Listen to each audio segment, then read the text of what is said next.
The Religion of the Sikhs. By Dorothy Field. Acknowledgement. Any writer on the religion of the Sikhs must necessarily be greatly indebted to Mr. Max A. McAuliffe's unique work on the subject, the Sikh religion, its gurus, saints, and authors. My special thanks are due to the Oxford University Press for kind permission to quote extensively from the translation of the hymns. The details of the lives of the gurus are taken from the same source, together with the English version of the prophecies by Teg Bahadur and Gobind Singh. D.F. How do you find this book? Any thoughts about the book or the author? Any suggestion for improvement? Please take a moment to share your thoughts in a comment. If you like it, share it with your friends who might enjoy it as well. Subscribe to keep in touch. Visit CompleteAudiobooks.com for more quality content. Editorial Note. The object of the editors of this series is a very definite one. They desire above all things that, in their humble way, these books shall be the ambassadors of goodwill and understanding between East and West, the old world of thought and the new of action. In this endeavor, and in their own sphere, they are but followers of the highest example in the land. They are confident that a deeper knowledge of the great ideals and lofty philosophy of Oriental thought may help to a revival of that true spirit of charity which neither despises nor fears the nations of another creed and color. L. Cranmerbiwenji. S. A. Kapadia. Northbrook Society. 21, Cromwell Road. S. Kensington, S.W. Chapter 1. The Sikh Gurus. The religion of the Sikhs is one of the most interesting at present existing in India, possibly indeed in the whole world. Being of comparatively late origin, it has not, until lately, received the attention of students, but both in its history and its theology it will well repay study. It is a pure, lofty monotheism, which sprang out of an attempt to reform and to simplify Mohammedanism and Hinduism, and which, though failing in this attempt, succeeded in binding together, like Judaism of old, a whole race in a new bond of religious zeal. The Sikhs one became a nation by reason of their faith, and a fine nation of stalwart soldiers. There is a tendency at the present day to reckon the Sikhs as a reformed sect of the Hindus. And this has become a matter for controversy among the Indians themselves. The word Hinduism is undoubtedly capable of a very wide application. But it is questionable whether it should be held to include the Sikhs in view of the fact that the pure teaching of the Gurus too assumed a critical attitude towards the three cardinal pillars of Hinduism, the priesthood, the caste system, 3. and the Vedas. For a reading of the Granth strongly suggests that Sikhism should be regarded as a new and separate world religion, rather than as a reformed sect of the Hindus. The founder of the religion, Nanak, was on the one hand the spiritual descendant of monotheistic reformers within Hinduism, but on the other, Mohammedan influences caused him to break away very much more from the older faith, and to admit much that might be directly traced to the followers of the Prophet. The subsequent enmity of the Mohammedans, and the consequent development of martial tendencies on the part of the Sikhs, can only be understood in the light of history, and for that reason we will consider briefly the lives of the Sikh Gurus. Before going further into the question of doctrine.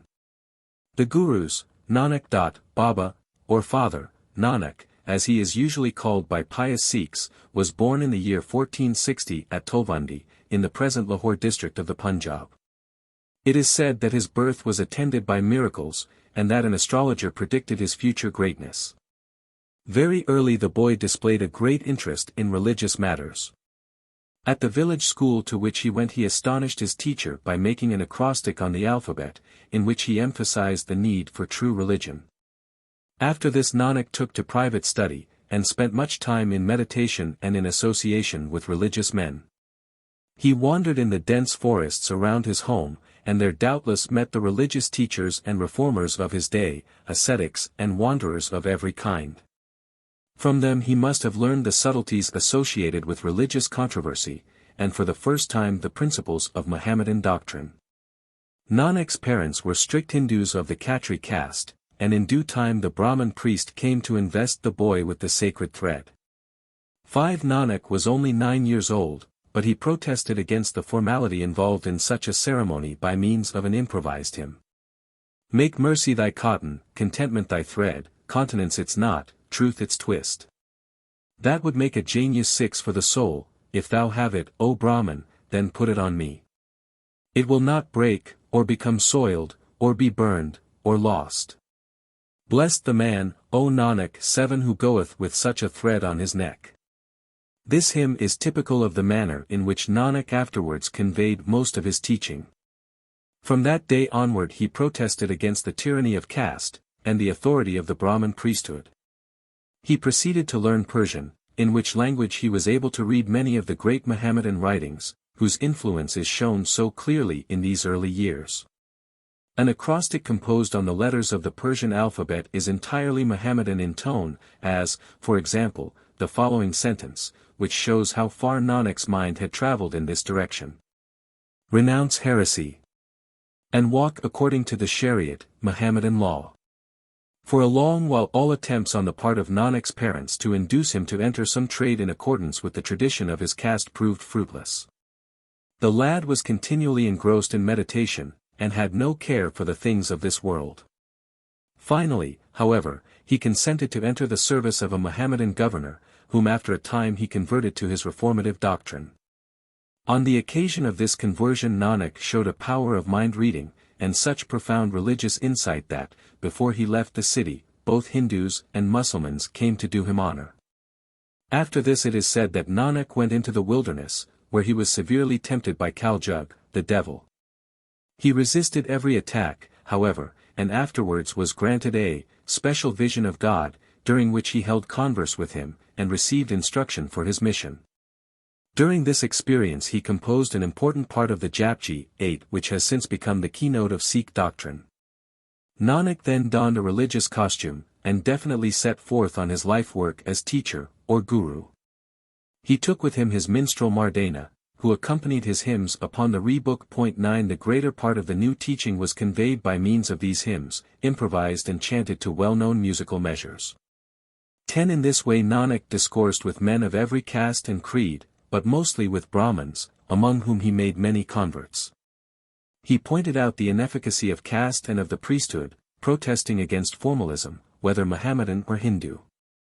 He taught the existence of an all-powerful and loving Creator, who must be approached with simplicity and sincerity and by the loving repetition of the sacred name. Any one, of whatever caste or creed, who followed the Guru's teaching was held to have found salvation, even though he continued to live the ordinary life of the world. Much of Nanak's time was spent wandering and preaching in great simplicity of life, but he was married, as were all the Gurus after him. He discouraged ascetic practices, and taught that true religion was in the heart, whatever might be the walk in life. Whereas the Brahmins forbade either women or Sudras 11 to read the Vedas, Nanak held that all human beings were on an equality in the sight of God. The Guru travelled all over India spreading his doctrines. To the Himalayas, to Ceylon, and it is said that he even went as far westward as Mecca, the pole star of Mohammedan religion. A story told of him on this occasion is interesting, as showing the manner in which he conveyed his teaching. When outside the holy city an Arab priest reproached him for turning his feet in the direction of God. "Turn my feet," answered Nanak, "in a direction in which God is not." Upon this, it is said, the priest seized the Guru's feet and dragged them round, whereupon the temple turned, following the revolution of his body.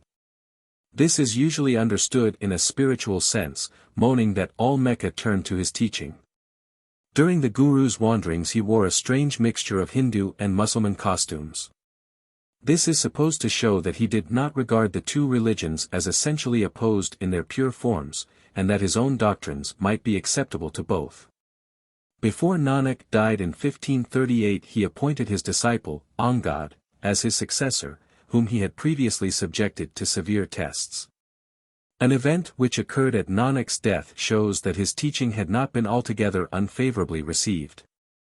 Hindus and Mohammedans disputed as to which should have the disposal of his body. He himself, before dying, commanded the Hindus to place flowers on his right and the Mussulmans on his left. They whose flowers were found fresh in the morning should have the disposal of the body. The next day the flowers on both sides were found fresh, but the body had disappeared. 12. The Sikhs erected a shrine, and the Mohammedans a tomb, in his honor, on the banks of the Ravi, but both buildings have been washed away by the river. Angad. 9 Gurus followed Nanak, and the first of these was Angad. Guru Angad's chief contribution to the religion was the invention of a special alphabet to be used for the writing of the Guru's hymns. Among the Hindus all sacred literature was composed in Sanskrit, even then a dead language, and it was entirely in keeping with the teaching of Nanak that this custom should be disregarded and the simple language of the people employed. Angad, however, modified the Punjabi alphabet, in order that a special written character should be used. This modification of Punjabi was called Gurumukhi, and was thenceforth specially employed for all Sikh sacred literature. The new alphabet contained but 35 letters, whereas Sanskrit had 52. Guru Angad held the guruship for 14 years, and died in 1552. Amar Das. Amar Das, his servant, succeeded him. This guru made his headquarters at Goindwal on the Bias, where he built a well with 84 steps, which is still regarded as sacred by the Sikhs. When he died, in 1574, he appointed his son-in-law as his successor, after subjecting him to very severe tests. He gave him the name of Ram Das. The second guru is specially remembered by the Sikhs for his intense humility. Ram Das. Guru Ram Das instituted the system of Masons. These men were appointed to collect the offerings of the faithful for the support and spread of the Sikh religion. After a while they became dishonest, and the 10th Guru, Gobind Singh, abolished them. Ram Das continued the excavation of Amritsar, Lake of Nectar, which he had begun during the lifetime of Amar Das. This work was completed by his son, Guru Arjan, who succeeded him. Whereas the first 3 gurus had passed over their sons when appointing successors, the office of guru now became hereditary. Arjan. Guru Arjan entered upon the guruship in 1581, and with his reign a change came in the fortunes of the Sikhs. Arjan was perhaps the most notable of all the gurus. He was possessed of remarkably handsome appearance and was a fine poet as well as a man of great practical ability. When he had completed the tank of Amritsar he set about the construction of the Har Mandar, or Golden Temple, which was to stand in the middle of the lake. He then proceeded to compile a volume of hymns, half of which were of his own composition, while the remaining half contained those of the previous gurus, and of the earlier reformers, by whom they were influenced. 13. The editing of this volume was a very important matter, upon which no time or trouble was spared. When completed it was called the Granth Sahib, or Noble Book, and later the Adi, or first, Granth, in contradistinction to the Granth which was compiled in the name of the 10th Guru. With the vigor and initiative of Arjan's leadership the Sikhs were rising in importance, and since they now possessed both a sacred volume and a sacred city, the attention of the Emperor Akbar was directed towards them. Complaints were made to him of impiety in the Granth Sahib, and of contempt shown to Mohammedan and Hindu deities. Upon examining the hymns, however, Akbar declared that he found no impiety in them, and he paid the Guru a reverential visit, asking for his prayers. Before long, however, the tolerant emperor died, and was succeeded by his fanatical and suspicious son, Jahangir. This ruler, believing Guru Arjan to be involved in political rebellion against him, summoned him to his court. There the complaints against the sacred volume were renewed, and Arjan was ordered to erase all passages that were supposed to reflect on Mohammedan or Hindu doctrine. This Arjan refused to do, declaring that his object was the spread of truth, and that, if in pursuance of this object this perishable body must depart, I shall account it great good fortune. His wishes were realized. For, on refusing to submit, the Guru was handed over to his enemies, who subjected him to terrible tortures. To the last he remained firm. He died in 1606 as the result of this treatment. Har Gobind. The 6th Guru, Har Gobind, obeyed the injunctions of his father to sit fully armed on his throne, and maintain an army to the best of his ability. He was the first Sikh Guru to take up arms, and to surround himself with a bodyguard.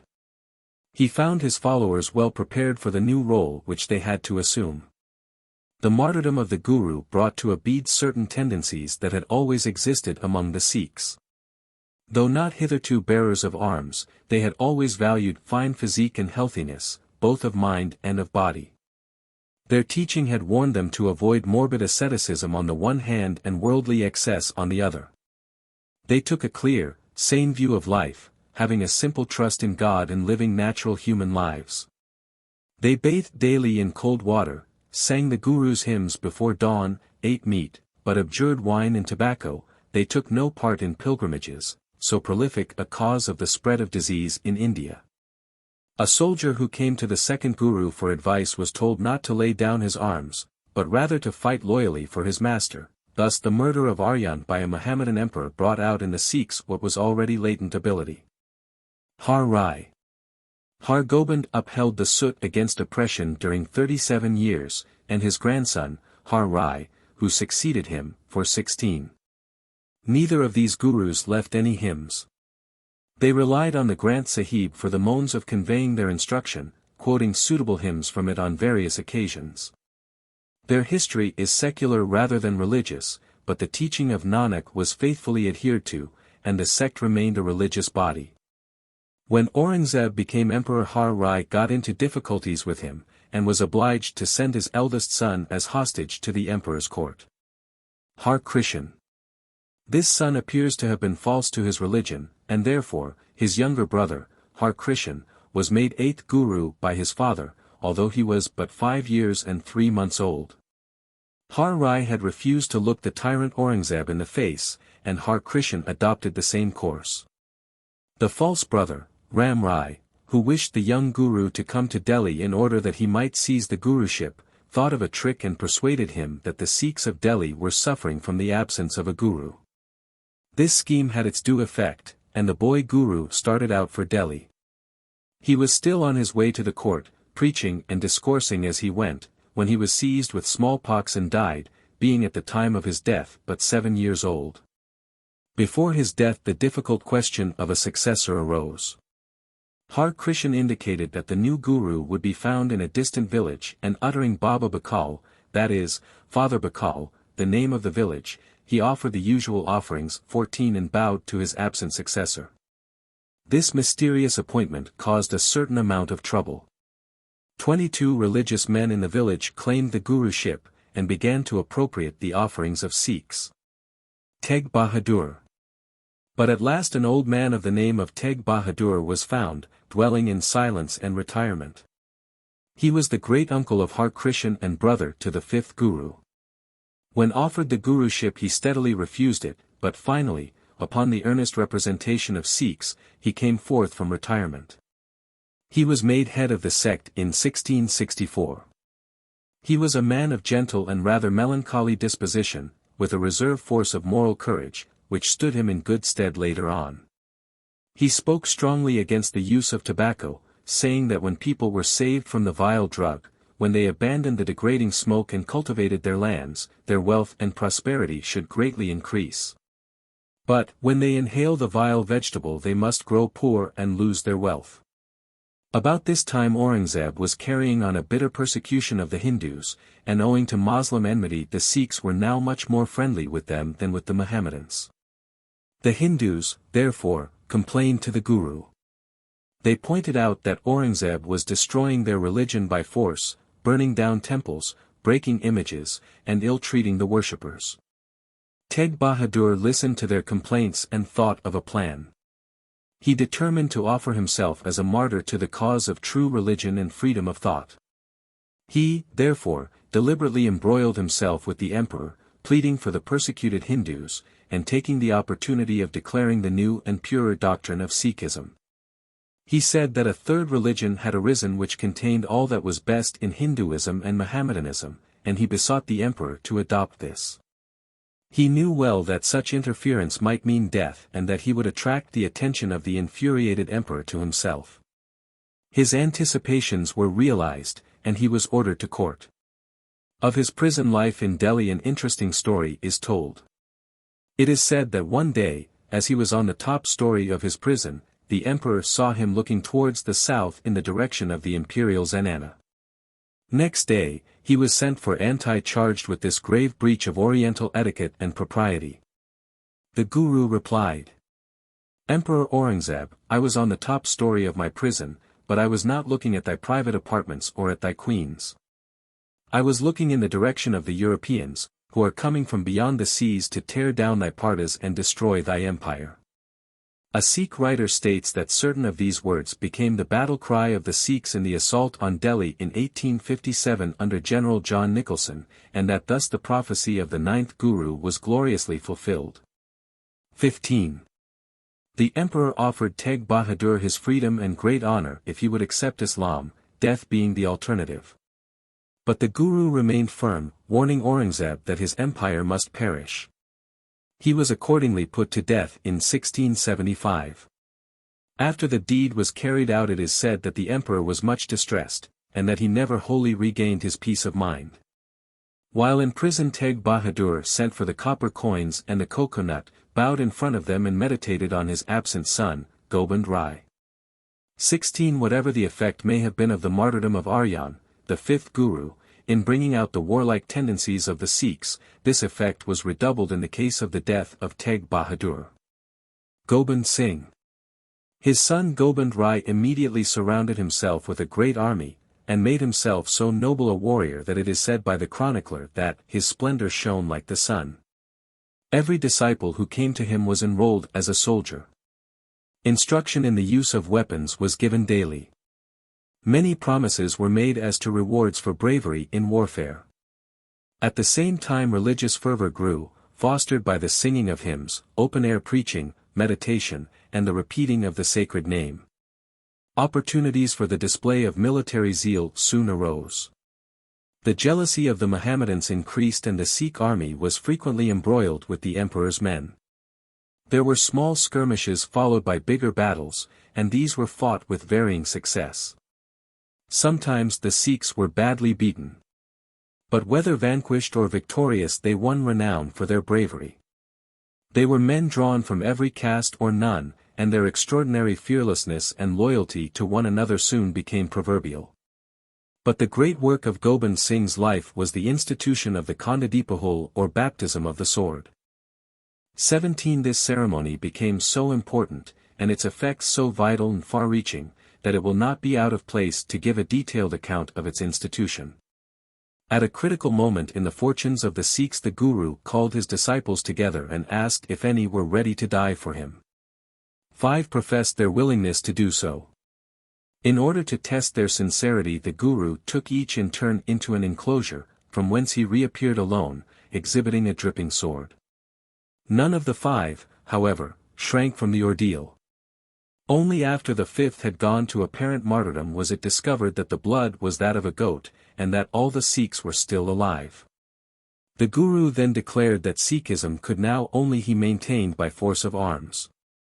He then poured water into an iron vessel and stirred it with a 2-edged sword, repeating Guru Nanak's Japji, his own Japji, Guru Amar Das Anand, and some hymns of his own composition. It is said that as he was performing this ceremony, his wife arrived carrying some Indian sweetmeats. She came out of curiosity, but the Guru asked her to throw the sweets into the holy water.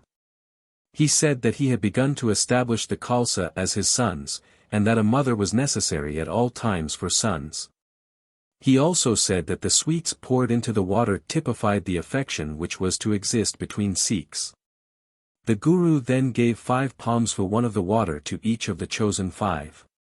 He sprinkled it 5 times on their hair and eyes and caused them to repeat Waguru Ji Ka Khalsa, Waguru Ji Ki Fatah, the Khalsa of God, victory to God. These words became the new war cry of the Sikhs. The Guru also gave them the name of Singh, or lion, which was to be added to the name of each baptized disciple. The following instructions were then added. Sikhs were to wear 5 articles whose names begin with a k, kes, long hair, kangha, a comb, kripan, a sword, kak, short drawers, and kara, a steel bracelet. They were to be loyal to their masters, and never to turn their backs on a foe. A belief in the equality of all men was to take the place of all distinctions of caste. They were to rise at dawn, bathe, read the hymns of the Gurus, meditate on the Creator, and share a common meal. They were to abstain from all the superstitious practices of the Hindus, such as pilgrimages and idol worship, sati and infanticide. Meat might be eaten, provided the animal were slain by one blow from the hand of a Sikh. Tobacco, wine, and all stimulants were forbidden. Any breach of these rules would bring excommunication, reconciliation being through a fine and rebaptism. After giving these instructions, the Guru desired the neophytes to baptize him in return. They at first protested, but he pointed out that the baptism put them all on a footing of equality, and the Khalsa 18 as the sect was now called, was equal to the Guru. They yielded, and after this many thousands were baptized. Gobind Singh then sent to the hill Rajas, beseeching them to receive this baptism as a means of protecting themselves against the Turks. The Rajas replied, "Each Turk can eat a whole goat. How can we, who only eat rice, cope with such strong men? Can sparrows kill hawks, or jackals tigers?" The Guru replied that his baptismal nectar could make one Sikh equal to many Turks, and that he could kill hawks with sparrows. On this, many Hindus, both of high and of low caste, accepted the baptism. Its results on the pariah were little short of miraculous. By its power, men who had hitherto been regarded as unclean and polluted from their birth, were changed into exceptionally fine warriors. Before the time of the Sikh Gurus no general could have dreamed of raising an army from such outcasts, and this metamorphosis was accomplished despite the hidebound prejudice and innate conservatism of the Hindus. The success of this famous institution brought thousands to the Guru's standard, and his army increased daily. Nevertheless, it was a hard struggle to keep the sect alive, for there were enemies on all sides. Gobind Singh kept up the courage of his army by the singing of martial hymns, and by the force of his exceptional and brilliant personality. On one occasion he was questioned about the prophecies of his father. The Sikhs asked what their condition should be when the English arrived. The Guru replied, "The English shall come with a great army. The Sikhs too, shall be very powerful, and their army shall engage that of the English. Sometimes victory shall incline to my Sikhs, sometimes to the English. As long as the religion of the Sikhs remaineth distinct, so long shall the glory of those who profess it increase." He went on to say that when the Sikhs become selfish and tangled in worldly affairs, corrupt and forgetful of their religion, when they relapse into Hinduism, then the English shall rule and their glory increase. He then prophesied the fall of the Mohammedan Empire and said, "At the end of the Sambat year 1800, AD 1743, the Sikhs shall take possession of many countries. 3 years after that Sikhs shall spring out of every bush, and there shall subsequently be terrible warfare between the Sikhs and the Mohammedans. A powerful monarch shall come from Kandhar 19 and destroy countless Sikhs. He shall continue his progress of destruction to Mathura in Hindustan, and alarm many lands. None shall be able to withstand him. As prophesied by Guru Arjan, he shall raise the temple of Amritsar to the ground, but the Sikhs shall plunder his camp on his retreat from India. In the Sambat year 1900, AD 1843, the Turks who survive shall lose their empire. A Christian army shall come from Calcutta. The Sikhs who are at variance with one another will join them. There shall be great destruction of life, and men and women shall be expelled from their homes. The Sikhs who abandon their arms and join the Brahmins against the English, shall have great sufferings. The Real Sikhs shall hold their ground and survive." On another occasion it was pointed out to Gobind Singh that the Sikhs were much less numerous than the Hindus and Mohammedans. Upon this he made the following reply, which has a special interest today.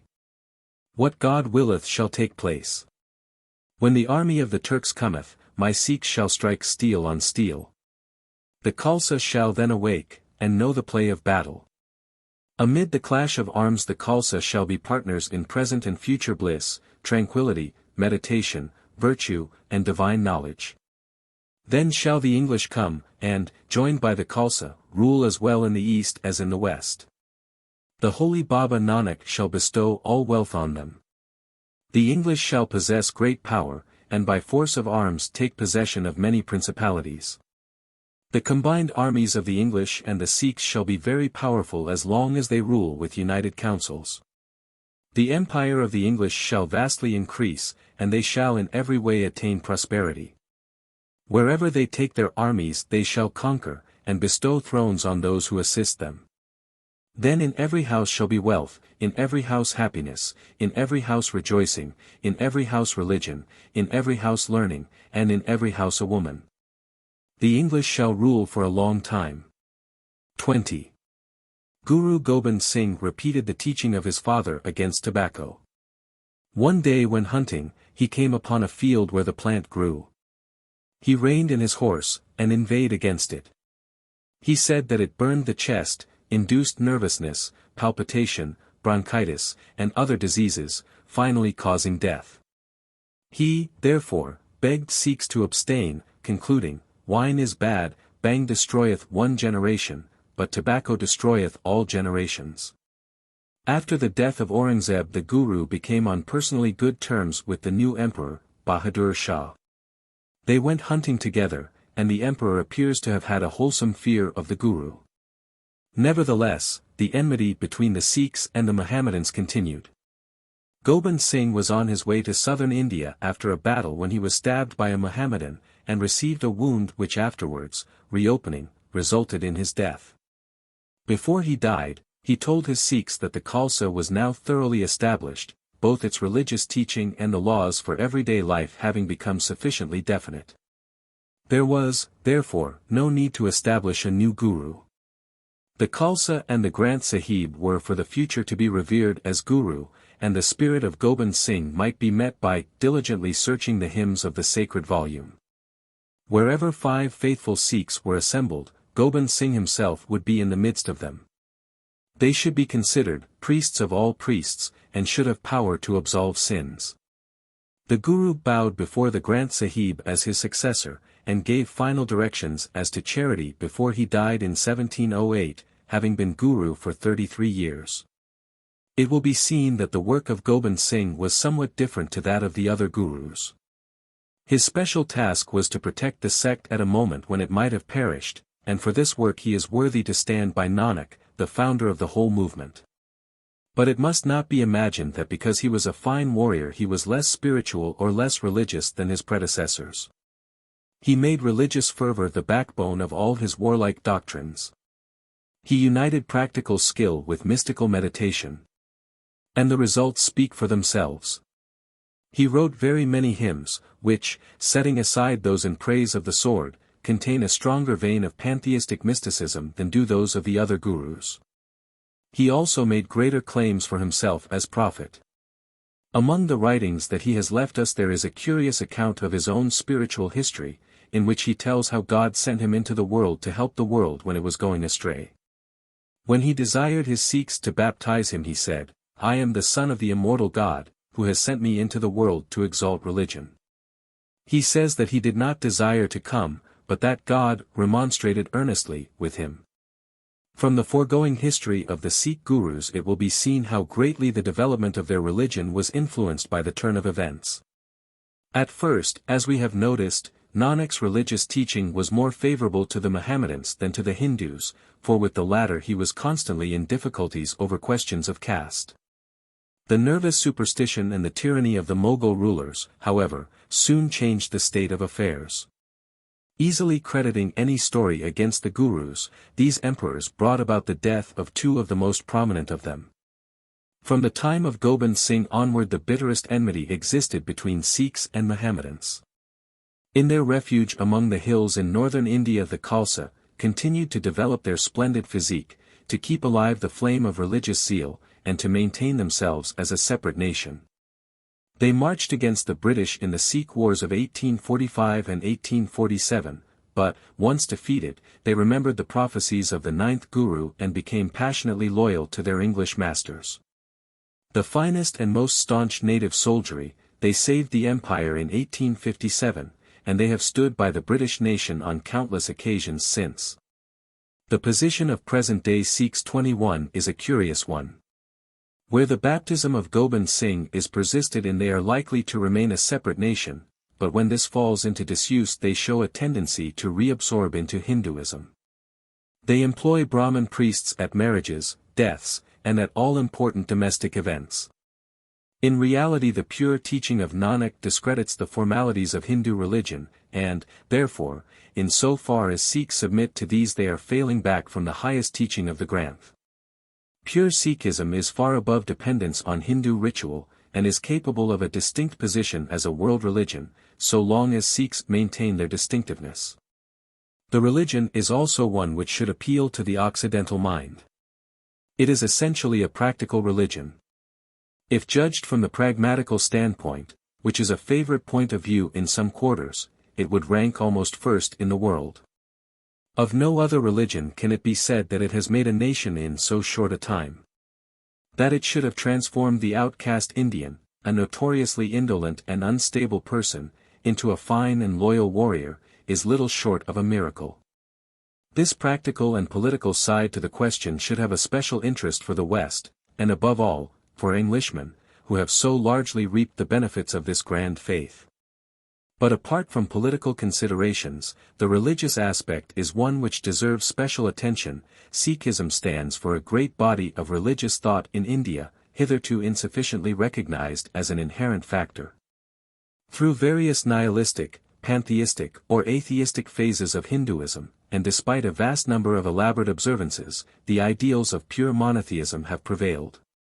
From the time of their foreshadowing in the Vedas, through the work of such men as Ramanuj and Ramanand to their final epitome in the Sikh gurus.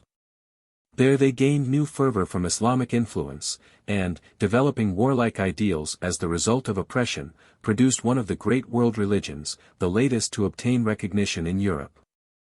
The history of this development of monotheistic ideals within Hinduism, and of the religious influence of Islam, will be examined in the next chapter.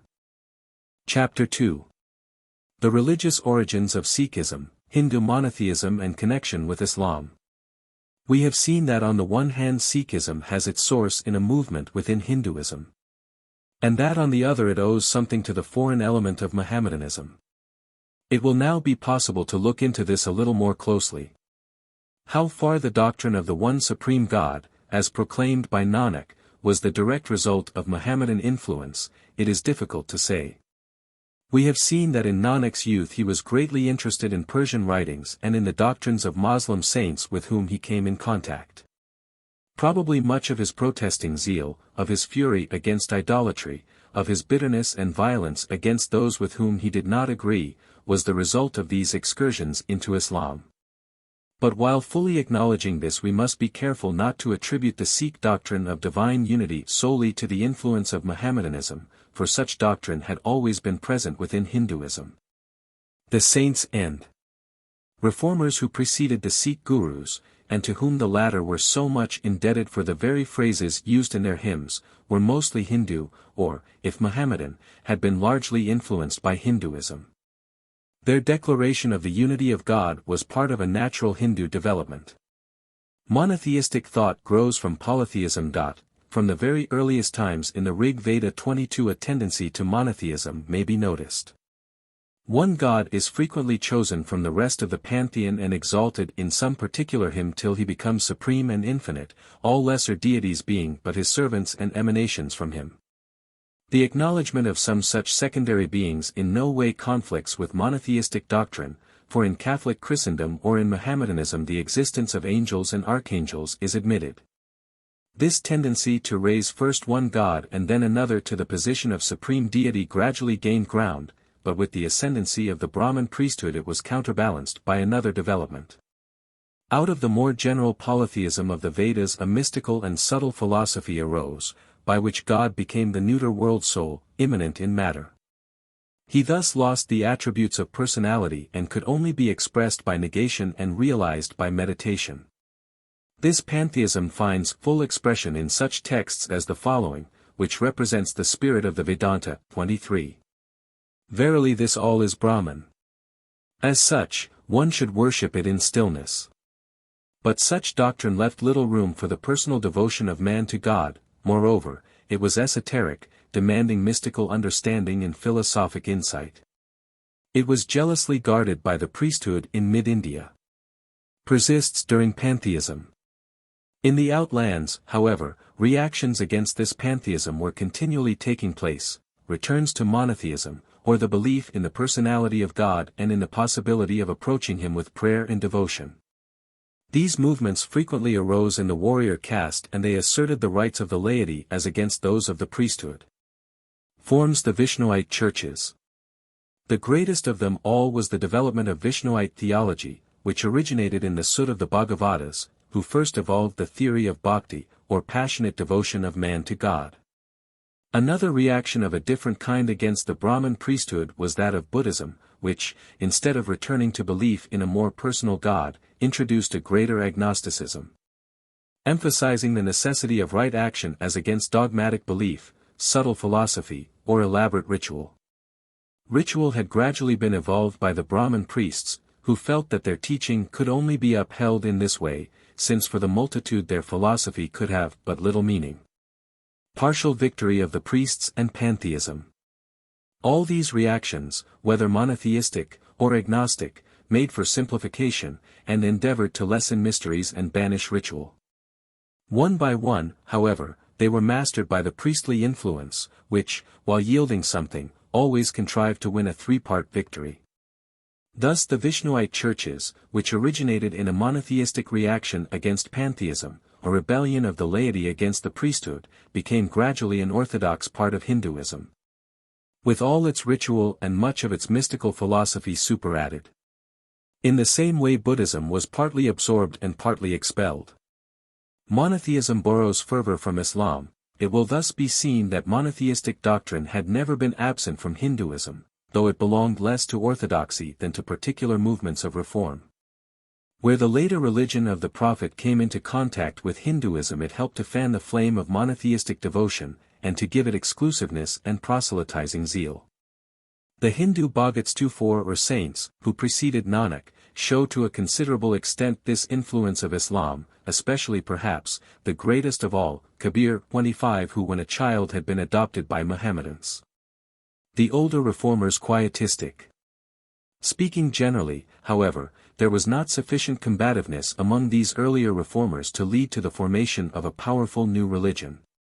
They were too deeply imbued with poetic mysticism, with the spirit of quietism and toleration, to have much sympathy with aggressive ideals.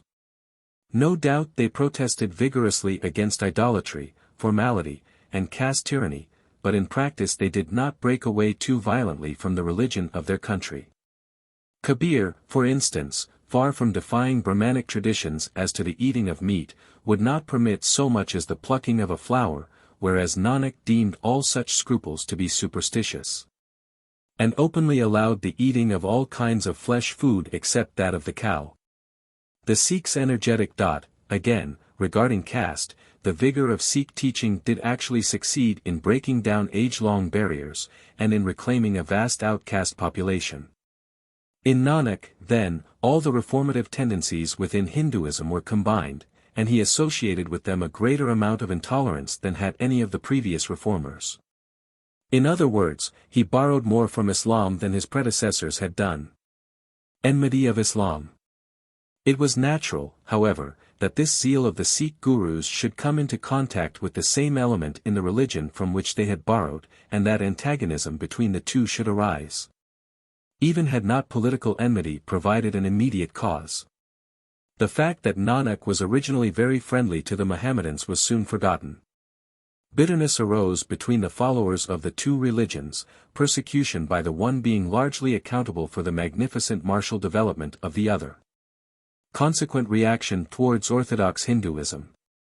This state of affairs naturally induced something of a reaction on the part of the Sikhs towards Orthodox Hinduism, a reaction which has gone on until this day. Inconsistency with Hinduism. We have seen, however, that Nanak rejected certain conspicuous features of the religion of his country, and that, therefore, however much he may have borrowed in the matter of doctrine, his religion remains distinct and complete in itself, and is not in any way dependent on association with Hinduism. Chapter 3. The Doctrines of the Sikhs. Main doctrines of all religions. These concern God, His nature and attributes, and man, and the means by which salvation may be attained. There are three aspects under which the nature of God has been conceived. In the first he is omnipotent being, ruler and creator of the world, the Father and judge of men. In the second he becomes incarnate for the salvation of mankind or is specially manifested in some teacher or guru. In the third he is immanent spirit, the life and soul of all that is. In each great religion, special prominence is given to some one feature of doctrine, all others being modified accordingly, and thus individual distinctiveness is obtained. Their comparative importance. For instance, in Judaism the unity and omnipotence of God receive most emphasis, so that we always associate the Jews with an exclusive monotheism. The same may be said of Mohammedanism, except that here the importance of the Prophet stands out almost as prominently. In philosophic Hinduism divine immanence is the first essential, while in Christianity all else pales into insignificance beside the splendor of the divine incarnation. Outstanding feature of Sikhism, the one God. Sikhism, in common with all great deistic religions, lays most stress on the unity and omnipotence of God. There is but one God, the true, is the constant reiteration of the hymns. He is the only reality, beside which everything else is false. He is formless, great, all-powerful, absolutely holy, without limits of any kind, and he cannot be grasped by the finite mind. He has less definiteness than the personalities of Allah or Jehovah, and he is therefore more often described in terms of negation, calling to mind those used in the Vedanta. 26 For instance. By thinking I cannot obtain a conception of him, even though I think hundreds of thousands of times. He hath no color nor outline. He is not old, nor is he young. He feeleth nor heat nor cold. He hath no father and no mother. And so on. But yet he possesses many of the attributes of personality. He is an ocean of mercy, the friend of man, the friend of sinners, the bountiful, destroyer of sorrow, cherisher of the poor. He is wise, generous, beautiful, infinite. He beholdeth, and heareth his servants whom he loves. He is both father and mother to man. God is the father and mother of all, and taketh care of them. Or he may be described as lover or spouse to the human soul. Saith Nanak, God alone is the spouse of all. My spouse hath taken my hand and made me his queen. This metaphor is the most usual. But God's orders are absolutely binding, and, like Allah of the Quran, his ways cannot be questioned. He does what he pleases, by his order everything is maintained from moment to moment, and yet he is described as being perfectly unconcerned. God the unconcerned is happy. His glory and splendor are a continuous source of praise in the Sikh hymns, together with his consistency. Thou art the same in every age. Thou art ever and ever the same. Divine incarnation denied. The Sikh gurus denied that the supreme deity could take upon himself the body of an individual man. God is immovable, imperishable, how can he obtain a body? Some in their hearts accept incarnations of God, but I have renounced all vain religion. Man might achieve union with God, and the reality of this union is emphasized in the strongest terms. They who meditate on God have become absorbed in him. But the distinction between such raising of manhood into God and the limiting of the Godhead in an individual man was carefully guarded. Gobind Singh says of himself, I performed such penance that I became blended with God. I am the son of the immortal God, and am sent into the world to restore religion. But he adds, they who call me the supreme being shall fall into the pit of hell. This attitude was taken up by all the gurus, who denied that they were incarnations of the deity, but admitted that they had obtained divine union. There is no difference between God and his saints. Divine immanence. The splendor of the transcendent deity and the divine mission of the guru are combined with a firm belief in the indwelling and all-pervading spirit. So strong indeed is this that the Sikh gurus often use terms of orthodox pantheism very similar to those of the earlier Hindu scriptures. Point 27. Thou art in the tree, thou art in its leaves. Thou art space, thou art time, thou art fasting, thou art wisdom, thou alone art, thou alone art. But the pantheism of the gurus is continually qualified by renewed insistence on the transcendent deity. He remains the being distinct from all the world. To mankind he is as the ocean to the dewdrop, complete and self-existent, but yet the true self of every individual. Doctrines borrowed from Hinduism. The doctrines as to the general construction of the universe are much the same as those of Hinduism in general. All Indian thought which really belongs to the country 28 accepts in one form or another the theories of karma, reincarnation, nirvana, maya, and deities as described in the Vedas. Sikhism is no exception. It stands for monotheism placed above and beyond all these. Karma. Karma, lit. Works, is the law by which a man is bound to reap the fruit of his own acts. All actions, good or bad, carry their karma with them. If a man lead a good life, good karma will be produced, and he will be born again in circumstances advantageous for his spiritual development. If his actions are bad, he will be set back in the spiritual path, and must find out his mistake by suffering, either mental, or material, or both. The law of karma is supposed to have absolute sway throughout the universe. It accounts for every occurrence from moment to moment, from the fall of a loaf to the display of genius. The more orthodox philosophy of India taught that only by knowledge, the understanding of spiritual realities gained through an infinite succession of rebirths, could the ego be set free to blend with the all-soul of the universe, that is, with the divine life from which it came. Wherever the idea of a personal deity obtained, however, this doctrine was apt to become modified, and the law of karma less rigid. There was frequently the suggestion of a way of escape, that is, from payment of the uttermost farthing, which should be open even to the uninitiated. This was sometimes by faith, or by impassioned devotion, bhakti, to the personality of God, as in the Vishnuite churches. This desire to find a short-cut to nirvana, which should be possible for all, gradually evolved the idea of salvation, i.e., the alternative to an infinite round of transmigration. Nanak's special way of salvation will be described presently. Nirvana. The all-desirable condition of nirvana has always been a subject for controversy among European scholars. The word comes from near equals out, and va equals to blow, and the meaning has been somewhat differently interpreted even among Indians themselves. Speaking generally, it would be safe to say that it has never meant annihilation, but rather absorption into the absolute. Where the belief in a personal deity is strong, nirvana has stood for unity of the creature with the Creator, and thus in the Granth Sahib it means the cessation of individual consciousness in the all-consciousness of God. Its realization is compared to the blending of two streams. Maya. Creation, with its accompanying law of karma, was originally brought into being by the agency of maya, illusion. God draws a veil of illusion over himself, in order that he may appear temporarily as separate manifestations. How exactly this is done has been variously explained by different Indian sects. Sikhism, though not altogether consistent concerning the nature of the illusion, gives the reason for its existence as God's sport. Maya bewitcheth the world. All that is God's play. This idea frequently occurs in the Indian scriptures. Creation. With the help of Maya God is able to assume manifoldness, and he thus appears as demigods, universes, mankind, animal, and plant life. He, however, remains in his true nature distinct from all, thus bearing out the principle of monotheism, and he takes a personal interest in this work of creation.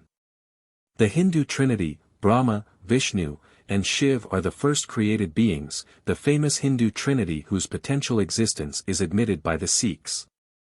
One Maya, in union with God, gave birth to three acceptable children.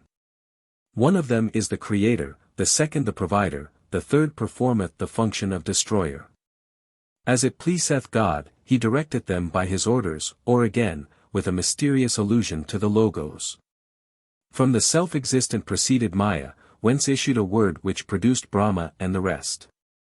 After the Hindu Trinity hundreds of demigods appear, and then all other forms of life. The gods of the Hindu pantheon meet with some contempt in the Sikh scriptures, however, as being themselves imperfect and as having withdrawn honor from God to themselves. Belief in their existence in no way compromises the monotheism of the Sikhs. At most they only make the same spiritual claims as the hierarchy of saints and angels in Catholic Christendom. Nanak's way of salvation, that subtle philosophy, was foreign to the purpose of the Sikh gurus.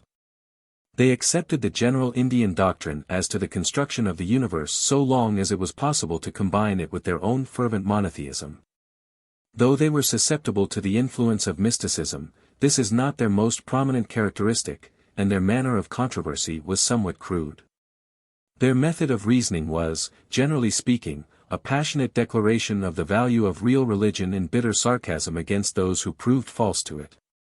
Their service to the thought of their day was above all things a practical one. It was the proclamation of a new way of salvation, a new means of escape from things as they were. In the somewhat pessimistic religious thought of the time, the round of transmigration seemed to have become so endless that the belief in a personal God who could grant such a boon was in itself an inspiration. Nanak, starting from these premises, evolved a purer and simpler scheme than any that had found credence in his time. How to escape karma. The aim was to escape from karma. It must be remembered that karma, however good, necessitates rebirth. Until karma is destroyed, the soul is not free to enter nirvana, and some way must therefore be found by which even good actions shall cease to bear with them the necessity for results. They must be wrought, unfettered, uninvolved, that is, only in the love of God and without hope of fruit. Only thus can they lead to God and not away from Him. If done from any other motive, they involve the temporary reward which befits such a motive, as a man sows so shall he reap, and a body must be reassumed. Thus the distinction is clearly made by Nanak, between right actions performed for the love of God and those which spring from any other motive. But to learn how to act rightly was no easy task. The wish to do so was not enough. The way must be found. The Guru. To this end the first essential was a true Guru. Without the Guru man is ruined by wandering. Maya hath bound this world on all sides by her cable. Without a Guru it cannot be untied. Man groweth weary in striving. He who serveth the Guru knoweth the way, without the Guru it cannot be found. In India it has at all times been the custom for young men to be apprenticed to a Guru as religious guide. Every great saint had his Guru. But Nanak held that the religious world had gone astray and that therefore a now and direct revelation was again necessary. He therefore declared that his own Guru was God, who had specially instructed him how to lead back the world to right faith. All those, therefore, who came to him for religious guidance, or who received it through his disciples, his successors, or the Sikh hymns, had found the true Guru, and thus the possibility of emancipation. The first essential. Simplicity. The keynote of the Guru's instruction was greater simplicity in belief and worship. All elaboration, whether of thought or of deed, was to be discarded. Faith in the one true God was absolutely necessary, but the thousands of demigods were not to be heeded. Pilgrimages, rosaries, fasts, asceticism, were in themselves of no avail. Nanak admitted that with sincerely religious people these things might be useful, but when the world was lost in error they became mere corruptions. They helped to increase formality and hypocrisy. Some practices were also harmful and cruel, such as the burning of widows, the exposure of girl babies, and the extreme asceticism practiced by hermits. Such things were to be abolished absolutely, and simple obedience and love to God were to take their place. No idols were to be permitted, and ceremonies should be discarded as vain. If I please Him, that is my place of pilgrimage to bathe in. If I please Him not, what ablutions shall I make? Salvation for all. The new simplicity involved salvation for all, in whatever walk of life. Whether a man had the opportunity of making pilgrimage or of practicing asceticism, whether he were of high caste or a pariah, whether he had knowledge of the sacred writings or whether he were illiterate, mattered little. Wise or foolish, ignorant or learned, rich or poor, all had their chance of salvation. Even the sexes were to be regarded as equal. The spiritual pride of hermits and ascetics was especially condemned. Why go searching God in the forest? I have found Hine at home, says Nanak.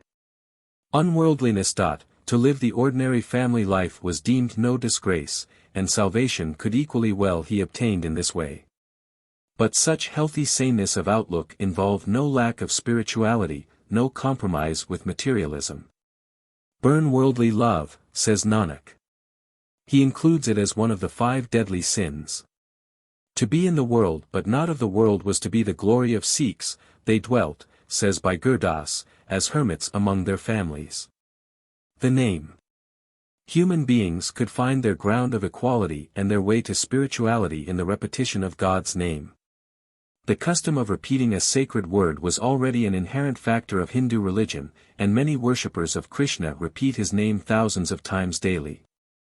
Nanak approved the practice, but he substituted a new name for God in order that there should be no association with the various existing conceptions of the deity. He also made safeguards against the danger of formality.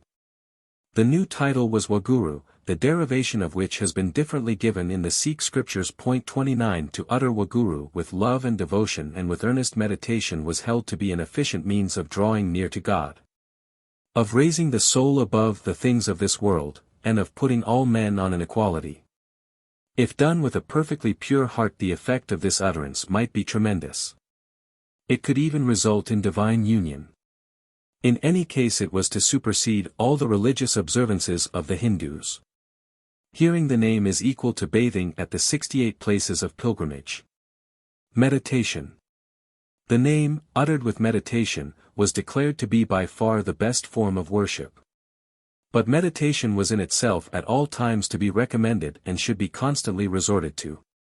They who meditate on God are emancipated. For them death's noose is broken. All fear has departed from those who meditate on the fearless God. Meditation on the abstract virtues and on the gurus was also recommended, and Sikhs were never to wait for special times and special places. No conditions were necessary, for, as Nanak once told some astrologers, the auspicious time is when men turn to God. Other forms of worship. Meditation on God and utterance of the name are the most important means of worship, but other forms of devotion are also necessary.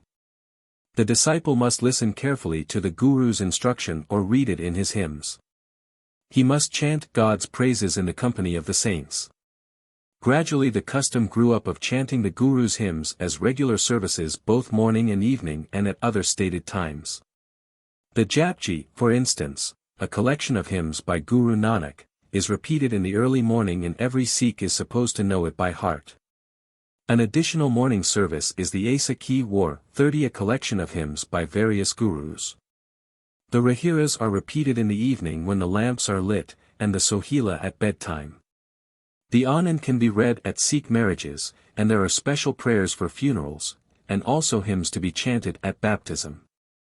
These services contain doctrine, many are in praise and adoration of God, and a few are prayers, confessions of weakness and sin. But these last are very much in the minority, the great bulk of the Sikh scriptures being either praise or precept, as will be seen by examples given later. But none of these observances were to take the place of meditation and the repetition of the sacred word. The company of the saints. Association with holy men is another very helpful means to salvation. They who meet the society of the saints shall be saved, says Nanak. And throughout the Sikh teaching the value of such company is emphasized. Individuals may lose sight of the truth, but among the saints fervor is increased and religious understanding is developed. Works. It is sometimes charged against religions of the East that too much stress is laid upon meditation and mental purification, and too little upon right action. Nanak was careful to point out that no amount of meditation or worship could atone for faith without works. Without good works no one can be saved.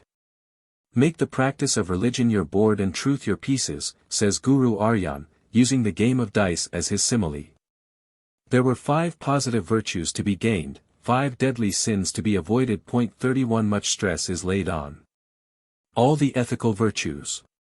But the love of God and the love of man were to be the principal motives, whether in worship or in action, the vanity of everything apart from these is insisted upon. Predestination. Throughout the Sikh hymns there is a strong element of fatalism or predestination. By perfect good fortune God hath caused us to meet the Guru. By predestination we have found the name, and so on perpetually. It must be remembered, however, that this quality of fatalism, usually associated with the East, is very largely modified by conjunction with the doctrines of reincarnation and karma. If a man fails in one life to meet the Guru, to find the true name, the society of the saints, pure ethics, and so on, he may do so in the next, and this with increasing probability, since obviously the new doctrines will have spread. Despite the constant allusions to God's preordained order, it cannot be said that Nanak despised the gift of free will. Had the Sikhs allowed themselves to drift with circumstances they could never have defended their religion against immense odds, or become a powerful and separate nation. In so far as a belief in destiny has actually bad hold on them, it has helped to make them fearless in battle, and able to face death unflinchingly. Effort. Indeed, the need of willpower appears everywhere throughout the religion. It is difficult to find the true Guru, it is difficult to repeat the name, it is difficult to meditate rightly, to perform good works, to escape from sin, to love God and one's brother rightly. Yet all these things are necessary to salvation. Social life among the Sikhs. Social life, as we have seen, was to be definitely improved under Sikhism, and caste prejudice and Hindu corruptions were to be abolished. Position of women. But the most notable social improvement was the emancipation of women. Many women found salvation through the Guru's teaching. A woman assisted at the inauguration of the Pahul, and another was the only disciple who managed to enter the prison where Teg Bahadur was confined before his martyrdom. She brought him food and drink and otherwise ministered to him. Guru Amar Das refused to receive a Rani who had visited him while she was closely veiled, and on more than one occasion the Gurus protested against the tyranny of the Parda. Marriage. It also appears that Guru Nanak intended to establish monogamy. On one occasion he said, "It is God who arrangeth marriages. He maketh no mistake, and those whom he hath once joined he joineth for ever." Another famous Sikh wrote, "Be chaste with one wife." And in another Sikh work is found, "Be satisfied with one wife, that befits a good man." The fact that certain of the Gurus married more than one wife has been explained in this way. The Gurus were so trusted and held in such high estimation that religious people frequently thought it their duty to vow to them their lives, their children, and their property. Several Sikhs used, on the birth of daughters, to register oaths that they would only bestow them on the Guru or his relations. Girls so dedicated were always styled mothers by the Sikhs, and none might marry them except those to whom they were vowed. This, to a large extent, will explain the polygamy of some of the Gurus. Warfare. The teaching as to warfare appears only in the Granth of the 10th Guru, that is in the hymns of Gobind Singh. But we have seen that martial tendencies were not altogether foreign to the Sikhs before that time. Nanak's simple view of life, his teaching as to health of body, and the special purity of his sect, had all paved the way for what was afterwards a political development. There was no sudden change in doctrine as the Sikhs began to take up arms. Gobind Singh quite naturally grafted his praise of the sword and his promises of rewards for valor onto the quietistic doctrines of Nanak. Singhs were forbidden to smite anyone mercilessly, and never to attack without due cause. The defense of religion should always be the motive. The new names for God, all steel, all death, great steel, great death, and so on, were used in conjunction with the sacred word Wahguru. The theology remained the same, with the following picturesque variation in the account of creation. God having just fashioned the sword uttered a word, from whence issued Brahma, Vishnu, Shiv. The position of the Guru, also, assumed somewhat greater significance under the influence of Gobind Singh. Summary of the Sikh religion. In Mr. McAuliffe's standard work on the Sikh religion, he gives the following comprehensive summary of its doctrine. It prohibits idolatry, hypocrisy, caste exclusiveness, the concremation of widows, the immurement of women. The use of wine and other intoxicants, tobacco smoking, infanticide, slander, pilgrimages to the sacred rivers and tanks of the Hindus, and it inculcates loyalty, gratitude for all favors received, philanthropy, justice, impartiality, truth, honesty, and all the moral and domestic virtues known to the holiest citizens of any country. Bhai Gurdas, a contemporary of Guru Arjan, made an analysis of the Sikh religion, which is interesting as showing how it impressed the people of the day. He points out the state of spiritual darkness at the time of Nanak, and continues. Sin prevailed throughout creation. God, observing men's anguish and hearing their piteous cries, conferred supernatural attributes on Guru Nanak. He bestowed on him the supreme wealth of the name, and humility, and sent him into the world to relieve its sufferings. Guru Nanak declared that God, who has no form or outline, was not found by wearing religious garbs, but by humility. And that if men rejected caste and worshipped God in spirit, they should be accepted in his court. Wherever the Guru planted his foot there was established a seat of worship. Every house of his followers became a temple in which the Lord's praises were ever sung, and the Lord's name continually repeated. By practicing humility the Guru's Sikhs are recognized. They live as hermits among their families, they efface their individuality, they pronounce the ineffable name of God, and they transgress not the will of the Creator. The Guru inculcated love and devotion, the repetition of God's name, and the lesson that as men sow so shall they reap. Thus were men saved in every direction, and Guru Nanak became the true support of the 9 regions of the earth. Chapter 4. Hymns from the Granth Sahib, and from the Granth of the 10th Guru. The Granth Sahib contains the hymns of the first 5 Gurus, of the 9th Guru, and a couplet of Gobind Singh. Also hymns from certain Indian religious reformers previous to the Sikhs. There were originally 3 editions of the Granth Sahib. The first was compiled by Guru Arjan, the second by Bhai Bano, and the third under the auspices of the 10th Guru, who added the hymns of Teg Bahadur and a couplet of his own. This is the usually accepted form. The hymns are not arranged according to authors, but by the 32 rags, or musical measures to which they are composed. The name Nanak is used as a namdagare by the 8 succeeding Gurus, who, however, are distinguished from one another by numbers. The Granth Sahib is compared to a vast building, and the compositions of the Gurus to various wards. Thus, Guru Nanak's hymns are known as Ward I, Guru Angad's as Ward II, and so forth. The quotations given here include, firstly, selections from the hymns used as special services by the Sikhs, followed by miscellaneous examples from the Gurus, and the saints and reformers who preceded them. 32. From the Japji. The Japji is considered by the Sikhs to be an epitome of the doctrines contained in the Granth Sahib. It is silently repeated by them early in the morning. Every Sikh must know it by heart, otherwise he is not deemed orthodox. It is the duty of all, even if they cannot read, to have themselves taught this great morning divine service. The composition appears to have been the work of Guru Nanak in advanced age. The greater part is here given.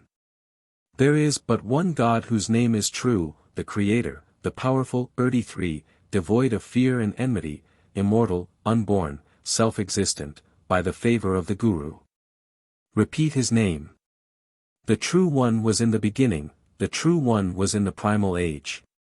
The True One is now also, O Nanak, 30 for the True One also shall be. By thinking I cannot obtain a conception of him, even though I think hundreds of thousands of times. Even though I be silent and keep my attention firmly fixed on him, I cannot preserve silence. The hunger of the hungry for God subsideth not, though they obtain the load of the worlds. If man should have thousands and hundreds of thousands of devices, even one would not assist him in obtaining God. How shall man become true before God? How shall the veil of falsehood be rent? By walking, O Nanak, according to the will of the Commander as preordained. 2. By his orders bodies are produced, his order cannot be described. By his order souls are infused into them, by his order greatness is obtained. By his order men are high or low, by his order they obtain preordained pain or pleasure. By his order some obtain their reward, by his order others must ever wander in transmigration. All are subject to his order, none is exempt from it. He who understandeth God's order, O Nanak, is never guilty of egotism. 3. Who can sing his power? Who hath power to sing it? Who can sing his gifts or know his signs? Who can sing his attributes, his greatness, and his deeds? Who can sing his knowledge, whose study is arduous? Who can sing Hine, who fashioneth the body and again destroyeth it? Who can sing him, who taketh away life and again restoreth it? Who can sing him, who appeareth to be far, but is known to be near? Who can sing him, who is all-seeing and omnipresent? In describing him there would never be an end. Millions of men give millions upon millions of descriptions of him, but they fail to describe him. The giver giveth, the receiver groweth weary of receiving. In every age man subsisteth by his bounty. The commander by his order hath laid out the way of the world. Nanak, God the unconcerned is happy. V. He is not established, nor is he created. The Pure One existeth by himself. They who worshipped him have obtained honor. Nanak, sing his praises who is the treasury of excellences. Sing and hear and put his love into your hearts. Thus shall your sorrows be removed, and ye shall be absorbed in him who is the abode of happiness. Under the Guru's instruction God's word is heard, under the Guru's instruction its knowledge is acquired. Under the Guru's instruction man learns that God is everywhere contained. The Guru is Shiv, the Guru is Vishnu and Brahma, 35 The Guru is Parvati, 36 Lakshmi, 37 and Saraswati. 38. If I knew him, should I not describe him? He cannot be described by words. My Guru hath explained one thing to me. That there is but one bestower on all living beings, may I not forget him. 6. If I please him, that is my place of pilgrimage to bathe in. If I please him not, what ablutions shall I make? What can all the created beings I behold obtain without previous good acts? Precious stones, jewels, and gems shall be treasured up in thy heart if thou hearken to even one word of the Guru. The Guru hath explained one thing to me. That there is but one bestower on all living beings, may I not forget him. 7. Were man to live through the 4 ages, 39 yet 10 times longer. Were he to be known on the 9 continents, 40 and were everybody to follow in his train. Were he to obtain a great name and praise and renown in the world. If God's look of favor fell not on him, no one would notice him. He would be accounted a worm among worms, and even sinners would impute sin to him. Nanak, God may bestow virtue on those who are devoid of it, as well as on those who already possess it. But no such person is seen as can bestow virtue upon him. 9. By hearing the name man becometh as Shiv, Brahma, and Indar. 41. By hearing the name even the low become highly lauded. By hearing the name the way of Jog. 42 and the secrets of the body are obtained. By hearing the name man understandeth the real nature of the Shastras, the Simritis, and the Veds. 43. Nanak, the saints are ever happy. By hearing the name sorrow and sin are no more. X. By hearing the name truth, contentment, and divine knowledge are obtained. Hearing the name is equal to bathing at the 68 places of pilgrimage. By hearing the name and reading it man obtaineth honor. By hearing the name the mind is composed and fixed on God. Nanak, the saints are ever happy. 11. By hearing the name sorrow and sin are no more. By hearing the name, the depth of the sea of virtue is sounded. By hearing the name men become sheikhs, peers. 44 and emperors. By hearing the name a blind man findeth his way. By hearing the name the unfathomable becometh fathomable. Nanak, the saints are ever happy. By hearing the name sorrow and sin are no more. The condition of him who obeyeth God cannot be described. Whoever trieth to describe it, shall afterward repent. There is no paper, pen, or writer. To describe the condition of him who obeyeth God. So pure is his name. Whoever obeyeth God knoweth the pleasure of it in his own heart. 13. By obeying him wisdom and understanding enter the mind. By obeying him man knoweth all worlds. By obeying him man suffereth not punishment. By obeying him man shall not depart with jam. 45. So pure is God's name. Whoever obeyeth God knoweth the pleasure of it in his own heart. 15. By obeying him man attaineth the gate of salvation. By obeying him man is saved with his family. By obeying him the Guru is saved, and saveth his disciples. By obeying him, O Nanak, man wandereth not in quest of alms. So pure is God's name. Whoever obeyeth God knoweth the pleasure of it in his own heart. XX. When the hands, feet, and other members of the body are covered with filth, it is removed by washing with water. When thy clothes are polluted, apply soap, and the impurity shall be washed away. So when the mind is defiled by sin, it is cleansed by the love of the name. Men do not become saints or sinners by merely calling themselves so. The recording angels take with them a record of man's acts. It is he himself soweth, and he himself eateth. Nanak, man suffereth transmigration by God's order. XXXI.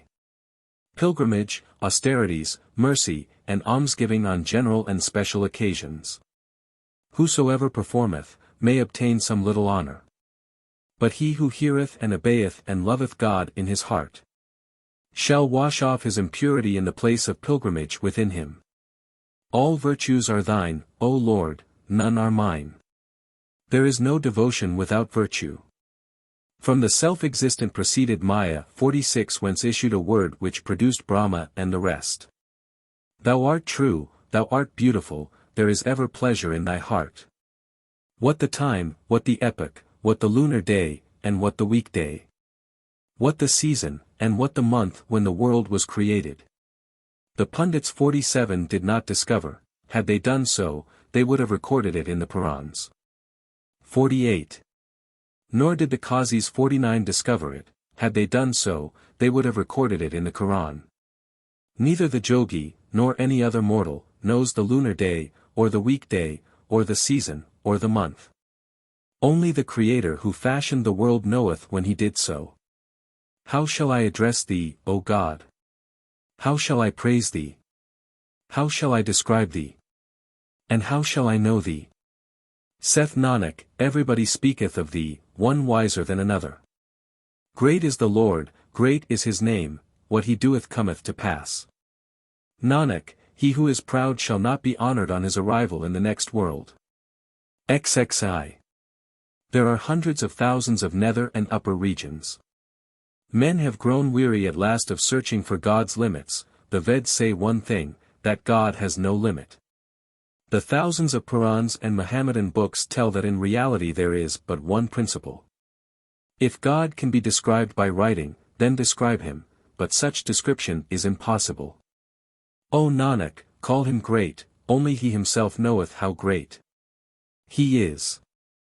XCI. Praisers praise God, but have not acquired a knowledge of him. As rivers and streams fall into the sea, but know not its extent.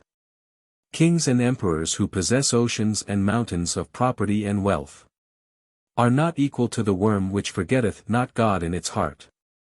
XXVI. The Sikh Te Deum. What is that gate, what is that mansion where thou, O God, sittest and watchest over all things?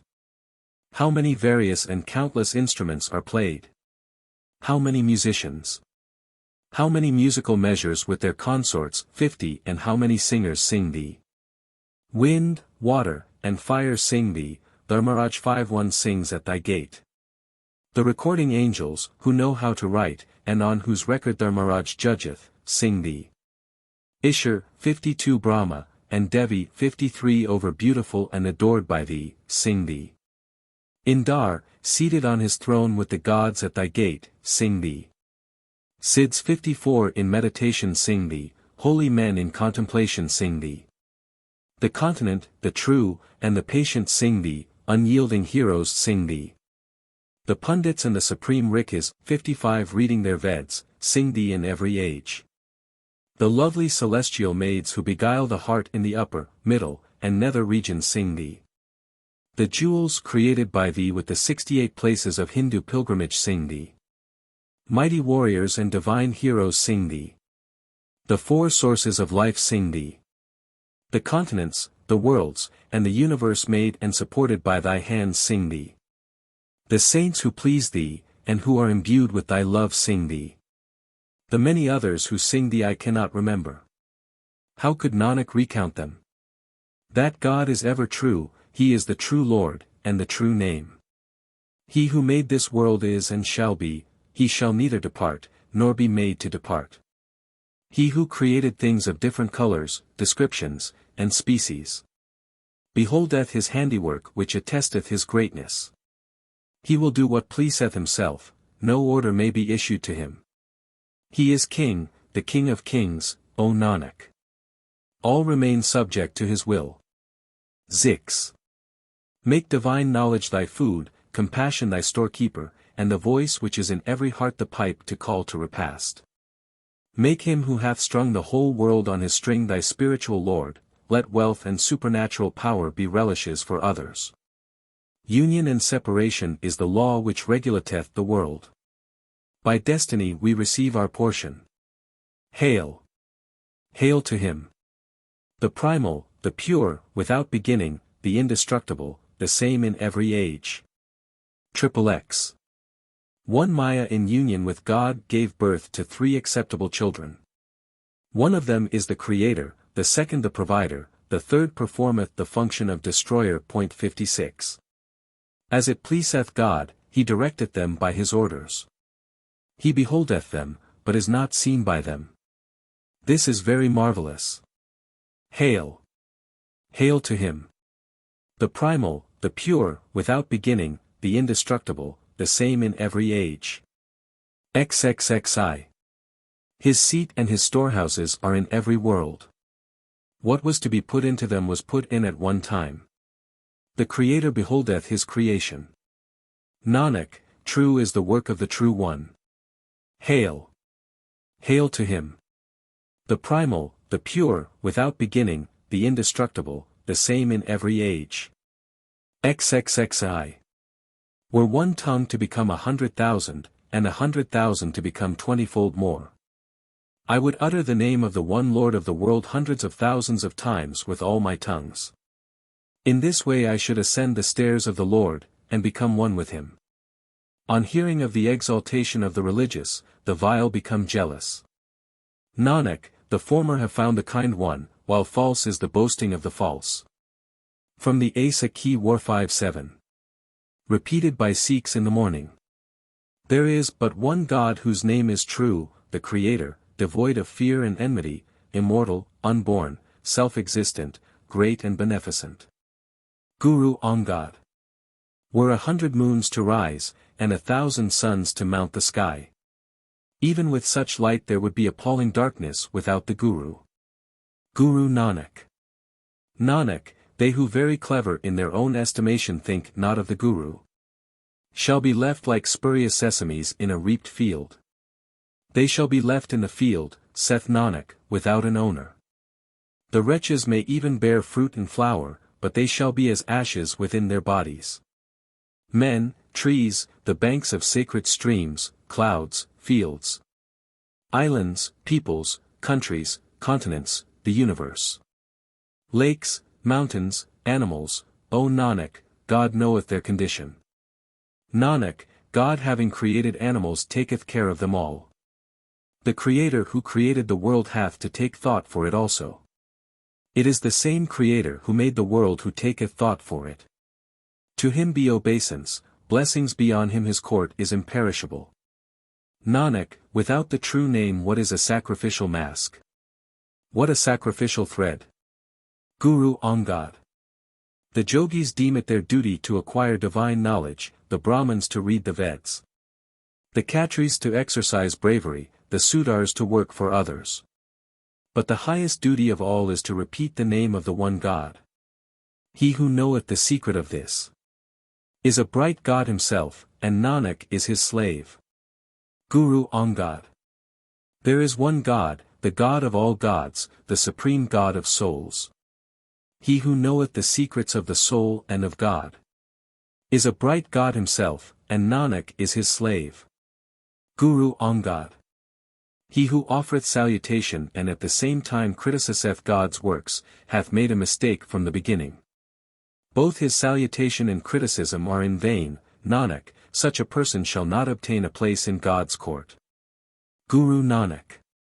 Ever remember that Lord by worshipping whom thou shalt find happiness.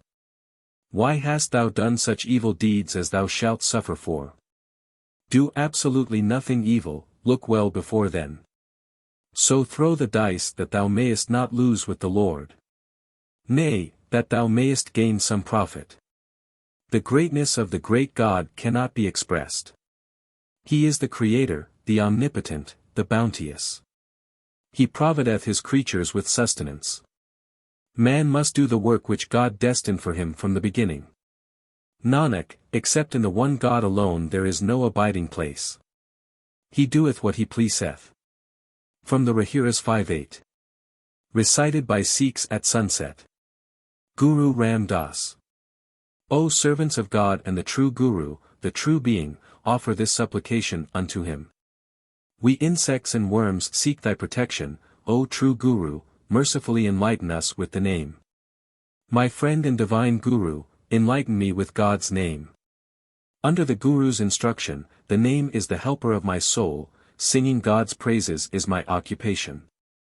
Exceedingly fortunate are the men of God who have faith in him and thirst for him.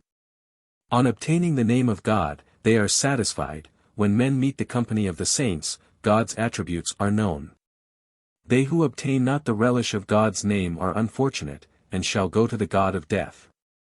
Curses on the lives, curses on the hopes of living, of those who enter not the true Guru's protection in society. The saints who have obtained the society of the true Guru are those on whose foreheads it was so written from the beginning. Blessed is that true society, Nanak, by meeting which the relish of God is obtained, and the name manifested. Guru Arjan. O my soul, why proposeth thou exertion when God himself is engaged in effort for thee? He even putteth their food before the insects which he created in rocks and stones. O my God, they who meet the society of the saints are saved. Through the favor of the Guru they obtain the highest rank. Though they be as dry wood, they are made green.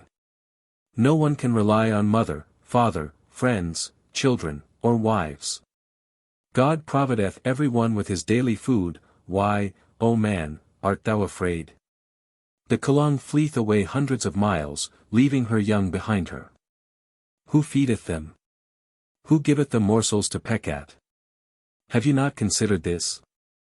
God holdeth in the palm of his hand all treasures and the 18 supernatural powers. Nanak is ever a sacrifice unto thee, O God, thou hast no end or bounds. Guru Ram Das. That being is pure, God is the pure being, God is altogether inaccessible and illimitable. All meditate on thee, all meditate on thee. O God, thou art the true Creator.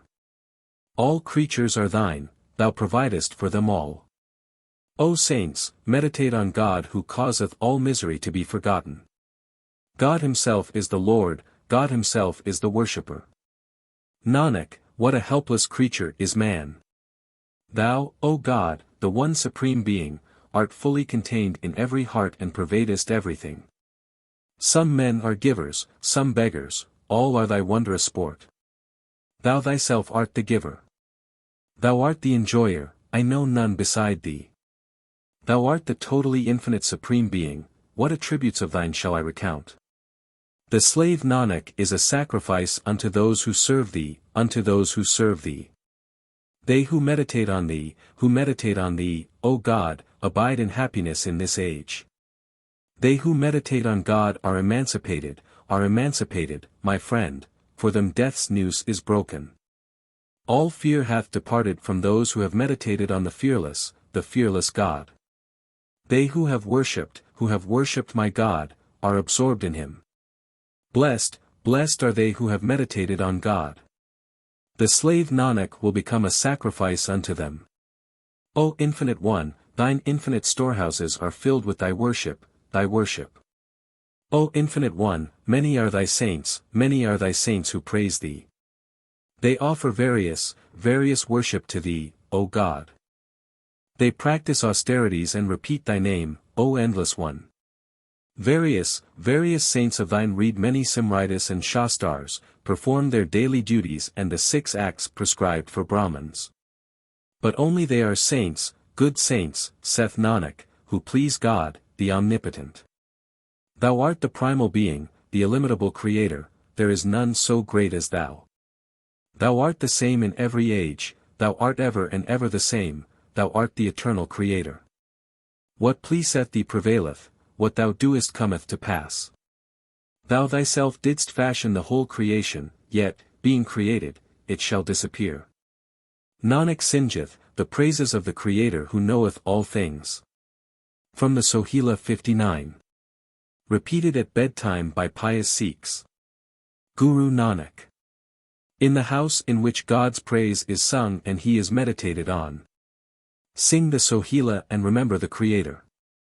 Sing the Sohila of my fearless Lord, I am a sacrifice to that song of joy by which everlasting comfort is obtained. Ever and over living things are watched over, the giver regardeth their wants. When even thy gifts cannot be appraised, who can appraise the giver? The year and the auspicious time for marriage are recorded. Relations meet and pour oil on me the bride.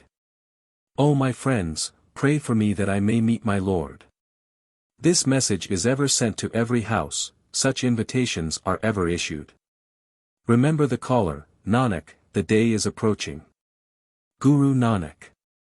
There are 6 schools of philosophy, 6 teachers, and 6 doctrines. The Guru of Gurus is but one, though he hath various forms. O Father, preserve the system in which the Creator is praised, that will redound to thy glory.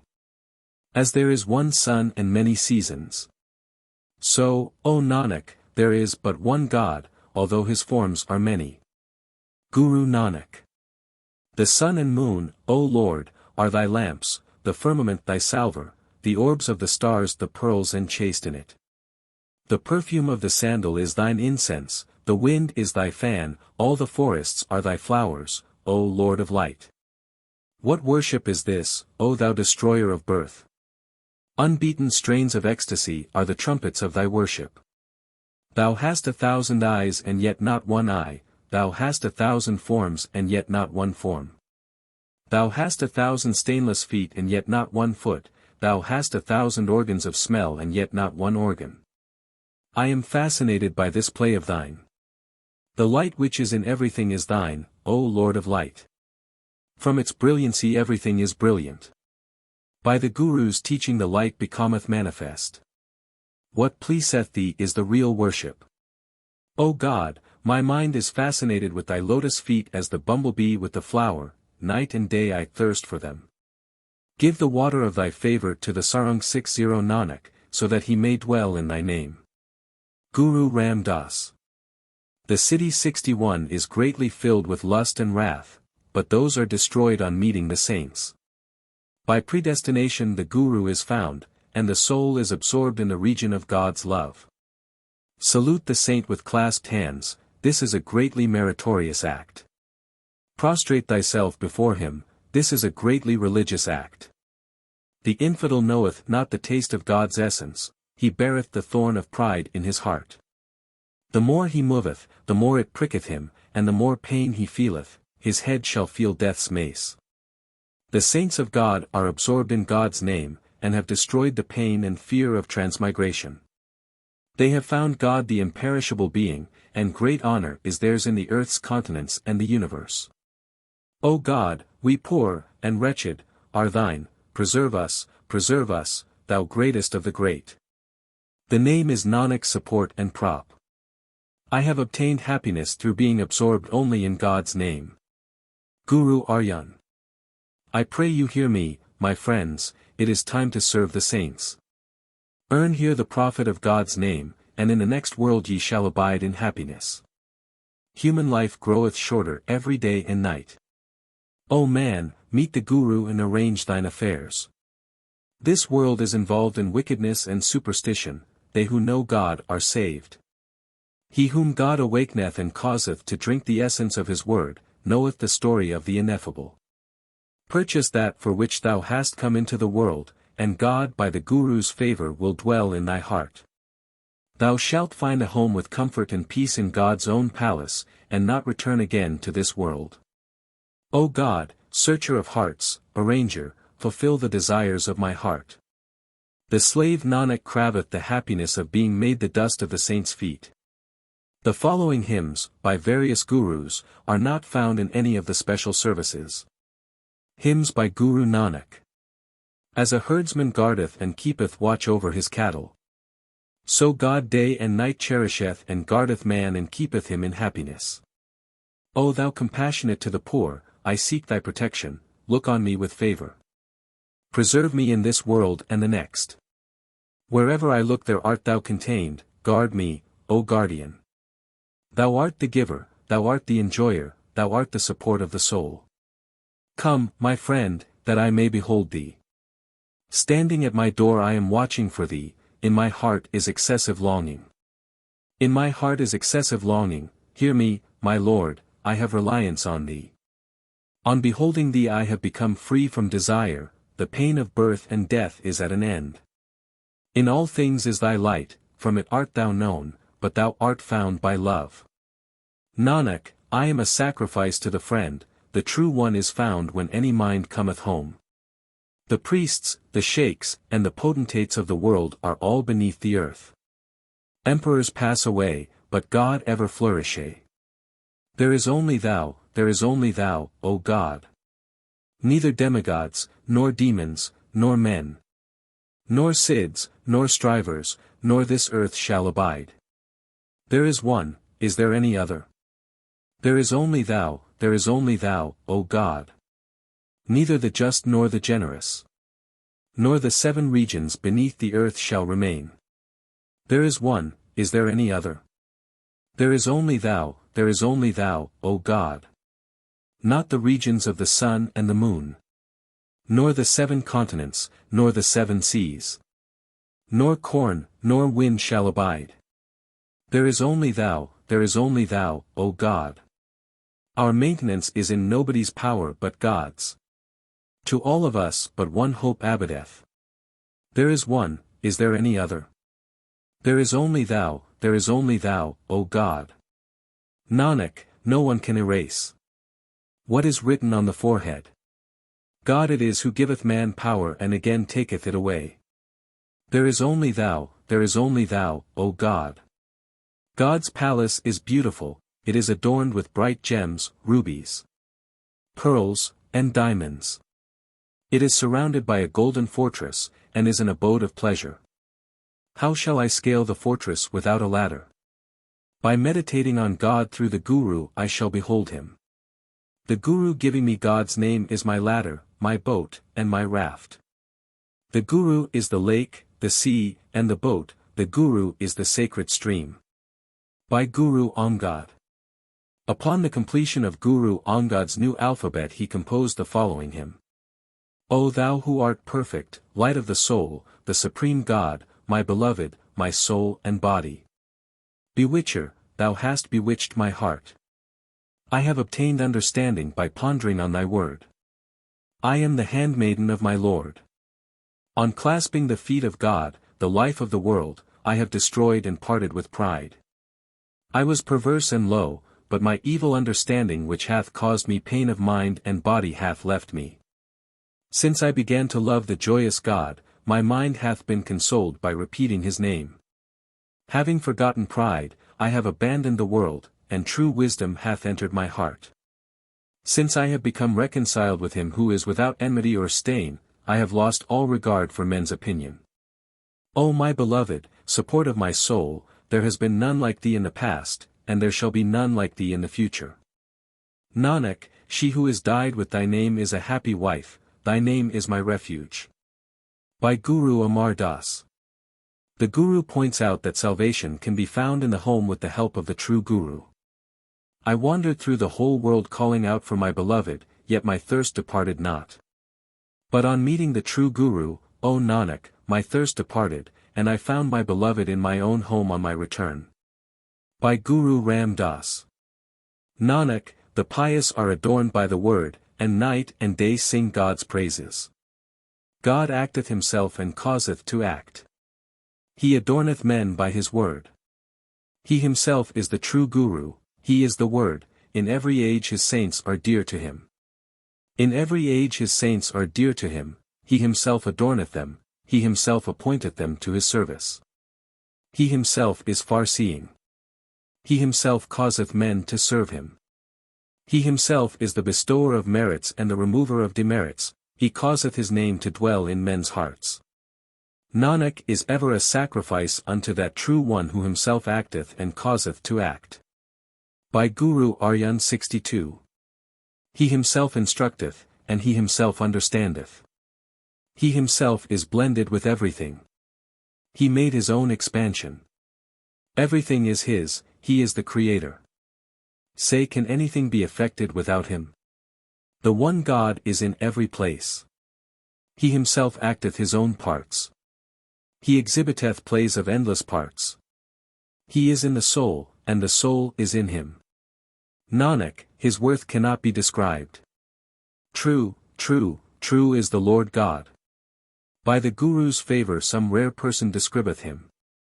True, true, true is he who created all. Among millions some rare one knoweth thee, O God. Excellent, excellent, excellent is thy form. Very beautiful, unbounded, and incomparable. Pure, pure, pure is thy word. Every one heareth it with his ears, and repeateth it. Holy, holy, holy, holy is thy name. Nanak uttereth it with heartfelt love. Prayer by Guru Arjan. O Lord, King of men, friend of the poor, purifier of sinners. Dispeller of fear and terror, abode of mercy, treasury of excellencies, profitable is thy service. O God Gopal, great Gobind. I have taken the protection of thy feet, thou merciful God, cause me to cross the terrible ocean of the world. Dispeller of lust and wrath, burner of pride and worldly love, Murari, honey of the soul. Sustainer of the earth, set aside my transmigration and preserve mine honor, thou primal joy. O compassionate to the poor, ever happy, who feest all space, I beg the dust of thy saints' feet. From the evils of worldly and sensual love, and from the sins of hope and desire preserve us. Preserve the faith and remove doubt from our hearts. Save us, O Formless One. Hymns by Guru Tegh Bahadur. The 6th, 7th, and 8th Gurus left no hymns, but relied on the Granth Sahib for the means of conveying their instructions. Tegh Bahadur, the 9th Guru, however, left a large number of sacred writings, which were incorporated into the Granth Sahib by his son Gobind Singh. The following is typical of his rather melancholy manner. Adore God, adore God. Thy life passeth away.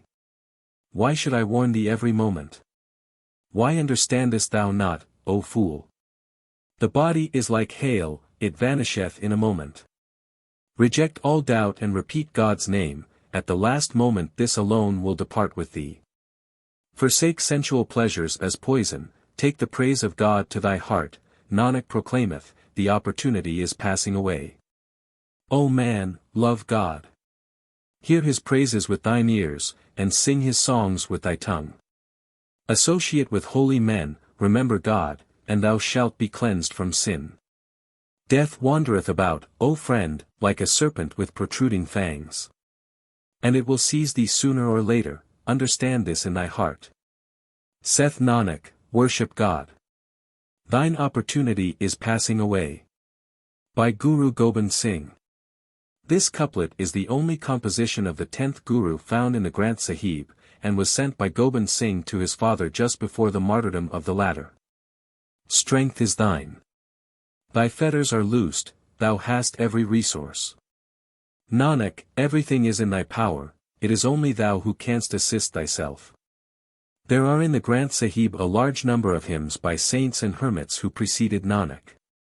Guru Arjan, when editing the volume, did not hesitate to include such works, showing how Sikhism had borrowed from previous thinkers, principally, perhaps, from Kabir. Among the authors who are represented there are at least 2 Mohammedan saints, Farid and Bikan, and very many of the others, though nominally Hindu, were influenced by Mohammedanism. Kabir, who was brought up by Mohammedans, contributes a large number of hymns. Ramanand, a disciple of Ramanuj and Guru to Kabir, contributes a hymn. And one version of the Granth, preserved at Manget, contains a hymn composed by Mirabai, Queen of Chittor. Guru Arjan did not originally include this work, owing to the fact that in his opinion the lady did not wholly escape from the influence of idolatry. From the 15 saints whose hymns are found in the Granth, the following extracts from Kabir and Sheikh Farid are chosen. Mirabai's hymn is also included. By Kabir. Long not for a dwelling in heaven, and fear not to dwell in hell. What will be, O my soul, hope not at all. Sing the praises of God from whom the supreme reward is obtained. What is devotion, what penance and austerities, what fasting and ablutions? Unless thou know the way to love and serve God. Be not glad at the sight of prosperity and grieve not at the sight of adversity. As is prosperity so is adversity. What God promiseth shall be accomplished, saith Kabir, through the saints I now know in my heart. That the worshipper in whose heart God dwelleth, performeth the best worship. I was in immobile and mobile creatures, in worms and in moths.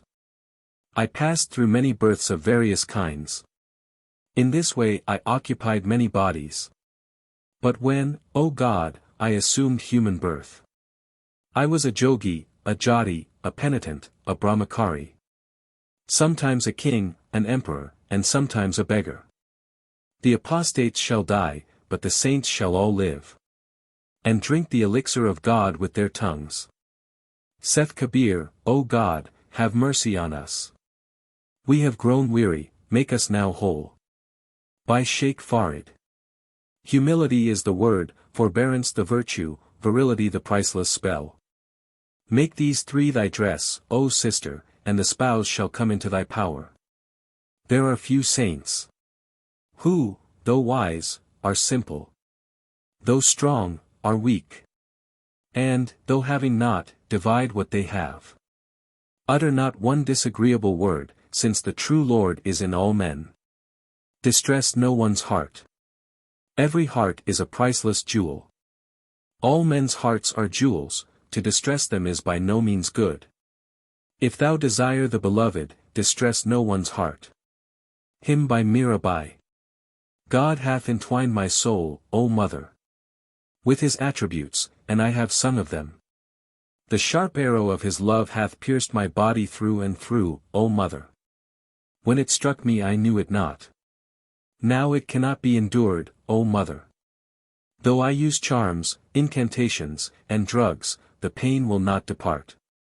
Is there anyone who will treat me? Intense is the agony, O mother. Thou, O God, art near, thou art not distant, come quickly to meet me. Saith Mira, the Lord, the mountain wielder, who is compassionate, hath quenched the fire of my body, O mother. The lotus-eyed hath entwined my soul with the twine of his attributes. From the Granth of the 10th Guru.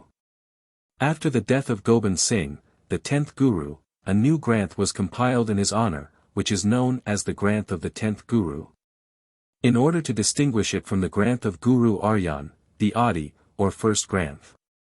This volume contains Gobind Singh's Japji, the Akal Ustat, or praise of the Creator, hymns in praise of the sword, and an interesting and elaborate account of the Guru's own history and that of his predecessors, which is called the Wonderful Drama. From the Japji 6:3. The 10th Guru spoke with his holy mouth. God hath no quoit or marks, no color, no caste, no lineage. No form, no complexion, no outline, no costume, none can in any way describe him. He is immovable, fearless, luminous, and measureless in might.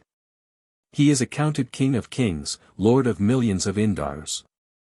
He is sovereign of the three worlds, demigods, men, and demons, the woods and dales declare him indescribable. O Lord, who can tell all thy names? The wise call thee special names according to thy deeds. From the Acknowledgement. Praise of the Immortal. May we have the protection of the immortal being. May we have the protection of all steel. May we have the protection of all death. May we have the protection of all steel. 10 sawayas, or quatrains, which occur in the Acknowledgement are recited at the Pahul, or baptism of the 10th Guru. The following are extracts. Trained soldiers, powerful, irresistible, well accoutred with coats of mail, crush their enemies. Filled with high martial spirit, they would put mountains to flight, themselves unshaken. They would shatter their enemies, destroy rebels, crush the pride of furious elephants. Yet without the favor of God, the Lord of wealth, they should all depart at last and leave the world. Even the demons, gods, serpents, and ghosts who repeat God's name in the past, future, and present. All the beings which in sea and land every moment set up God in their hearts, shall find their good deeds and glory increase.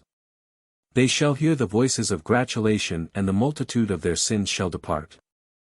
The congregations of saints wander happy in the world, all their enemies on beholding them are cowed. Thou art in the tree, thou art in its leaves. Thou art in the earth, thou art in the firmament. Thy name is repeated again and again. Thy name is fixed in man's heart. Thou art space, thou art time. Thou art the occupant, thou art the place. Thou art unborn, thou art fearless. Thou art impalpable, thou art indestructible. Thou art continence, thou art fasting. Thou art deliverance, thou art wisdom. Thou alone art, thou alone art. The dwellers of the east know not thy limit, the goddess Hingula 64 who dwelleth in the Himalayas meditateth on thee. The Jogis practice jog to be united with thee, how many suspend their breath to obtain thee. The Arabs of Arabia worship thy name. The Feringis of France worship thee, the residents of the West recognize thee as the object of their love. The Marathas, the Magadhis 65 heartily do thee penance, the natives of Tilong 66 fix thee in their hearts, and recognize thee as the abode of religion. The following hymn is one of those recited while the baptismal water is being prepared. Winky face. O man, practice asceticism in this way. Consider thy house altogether as the forest, and remain and anchor it at heart.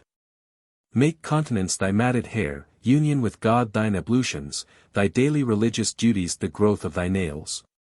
Divine knowledge thy spiritual guide, admonish thy heart and apply God's name as ashes to thy body. Eat little, sleep little, love mercy and forbearance. Ever practice mildness and patience, and thou shalt be freed from the three qualities. Attach not to thy heart lust, wrath, covetousness, obstinacy, and worldly love. Thus shalt thou behold the real soul of this world, and obtain the supreme being. God hath no disease, or sorrow, or worldly love, or mother, no karma, no superstition, no birth, no caste. He hath no jealousy, no garb, and is unborn. I bow to him as one, I bow to him as one. He hath no worldly love, no home, no grief, no relation. He is afar off, pure, undefiled, none can behold. He hath no caste, no language, no friend, no minister. I bow to the one independent being. I bow to the one independent being. In view of the controversy as to whether or not the Sikhs are a sect of the Hindus, the following quotation is also interesting. I practice not fasting, nor observe the Ramzan. I serve him who will preserve me at the last hour. The one Lord of the earth is my God, who judgeth both Hindus and Mussulmans. I neither go on a pilgrimage to Mecca, nor worship at Hindu places of pilgrimages. I serve the one God and none other. I neither worship as the Hindus, nor pray as the Mussulmans. I take the formless God into my heart, and there make obeisance unto him. I am neither a Hindu nor a Mussulman. In praise of the sword. I bow with love and devotion to the holy sword. Assist me that I may complete this work. Thou art the subduer of countries, the destroyer of the armies of the wicked, in the battlefield thou greatly adornest the brave. Thine arm is infrangible, thy brightness refulgent, thy radiance and splendor dazzle like the sun. Thou bestowest happiness on the good, thou terrifiest the evil, thou scatterest sinners, I seek thy protection. Hail! Hail to the Creator of the world, the Saviour of creation, my cherisher, hail to thee, O sword! I bow to him who holdeth the arrow in his hand, I bow to the fearless one. I bow to the God of gods who is in the present and the future. I bow to the scimitar, the two-edged sword, the falchion, and the dagger. Thou, O God, hast over one form, thou art over unchangeable. I bow to the holder of the mace, who diffused light through the 14 worlds. I bow to the arrow and the musket. I bow to the sword, spotless, fearless, and unbreakable. I bow to the powerful mace and lance, to which nothing is equal. I bow to him who holdeth the discus, who is not made of the elements and who is terrible. I bow to the arrow and the cannon, which destroy the enemy. I bow to the sword and the rapier, which destroy the evil. I bow to all weapons called Shastar, which may be held. I bow to all weapons called Asta, which may be hurled or discharged. It is not by the practice of perpetual silence, nor by the relinquishment of pride, nor by the adoption of a religious dress, nor by shaving the head, nor by wearing a wooden necklace, nor by twisting matted hair round the head that God is found. I speak the truth, hear it attentively, without entering the protection of the compassionate to the poor.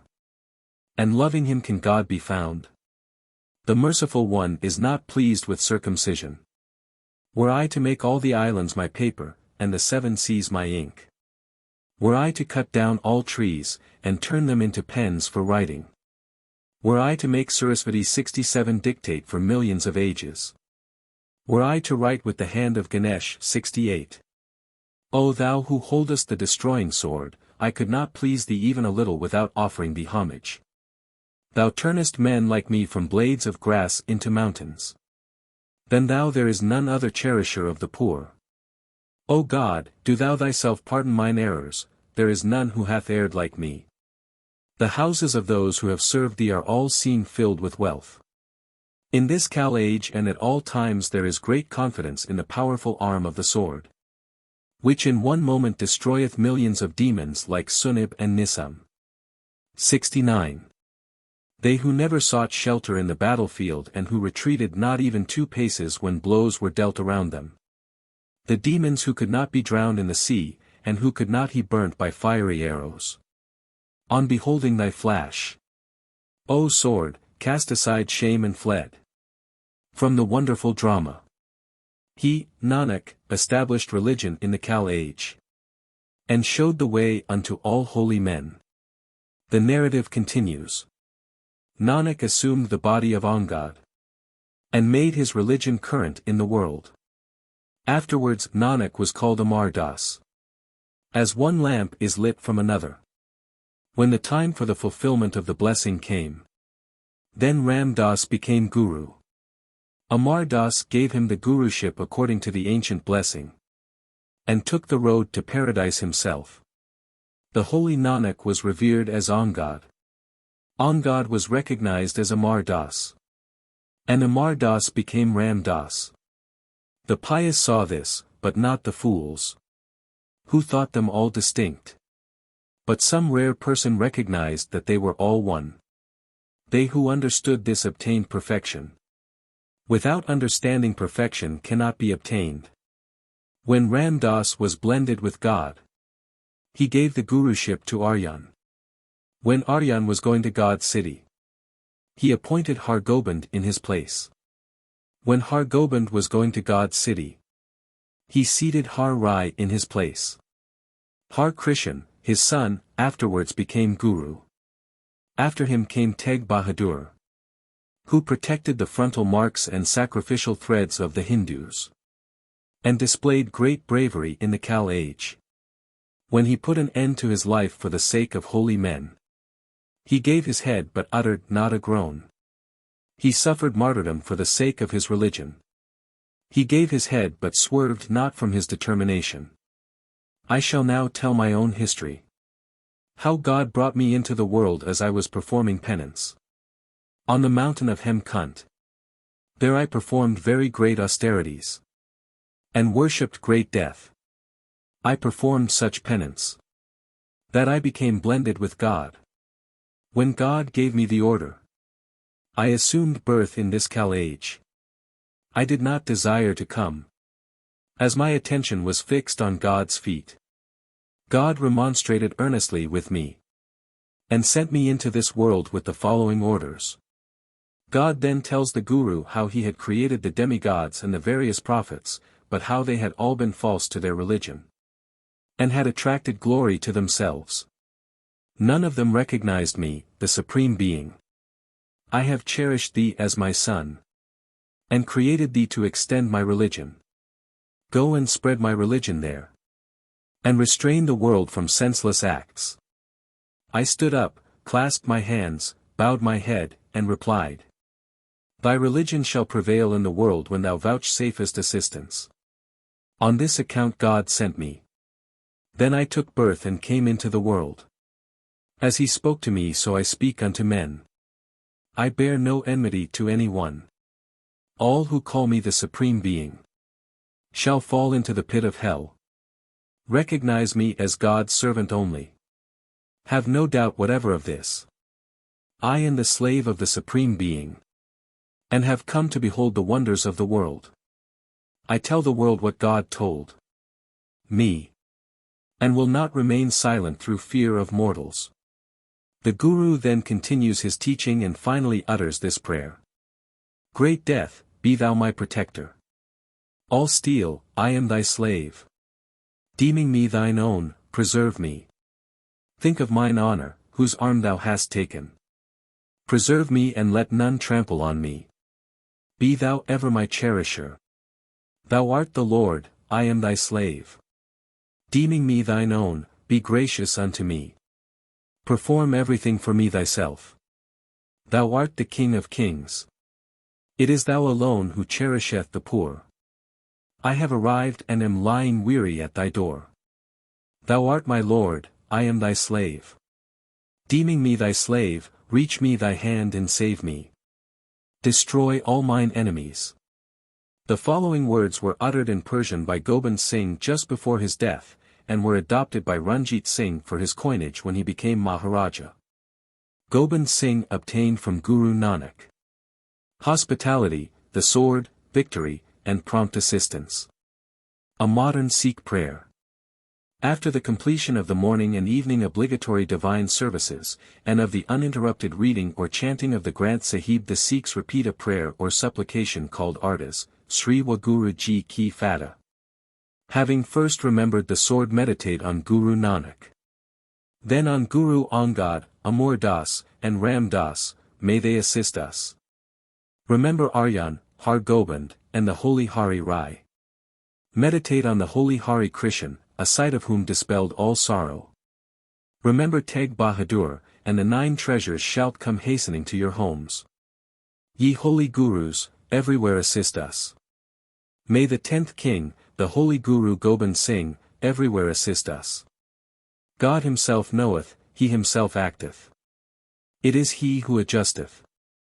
Standing in his presence, Nanak, make supplication. Sikhs of the true immortal God, turn your thoughts to the teachings of the Granth Sahib and the deeds of the Khalsa, utter Wahguru. Meditating on the Deathless One, endowed with all power, compassionate, and just, utter Wahguru. Meditating on the deeds of those who worshipped the name, plied the sword, ate and distributed their food in companionship, and overlooked others' faults, O Khalsa, utter Wahguru.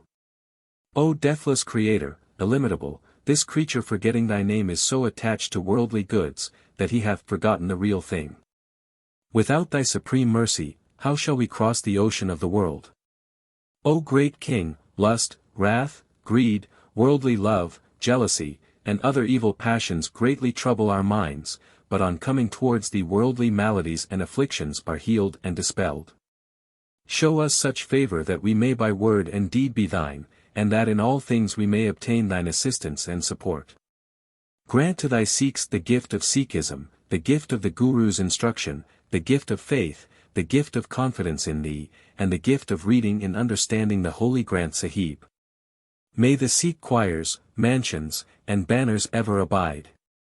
Victory to the faith. May the minds of the Sikhs be humble but their intellects exalted. Utter Wahguru. Wahguru. Wahguru. We offer this ardas in thy presence and at thy lotus feet. Pardon our errors and mistakes. May all Sikhs who read and hear the Guru's hymns be profited. Through Nanak, may thy name, O God, be exalted. And all prosper by thy grace. Sri Wahguru Ji Ka Khalsa. Sri Wahguru Ji Ki Fatah.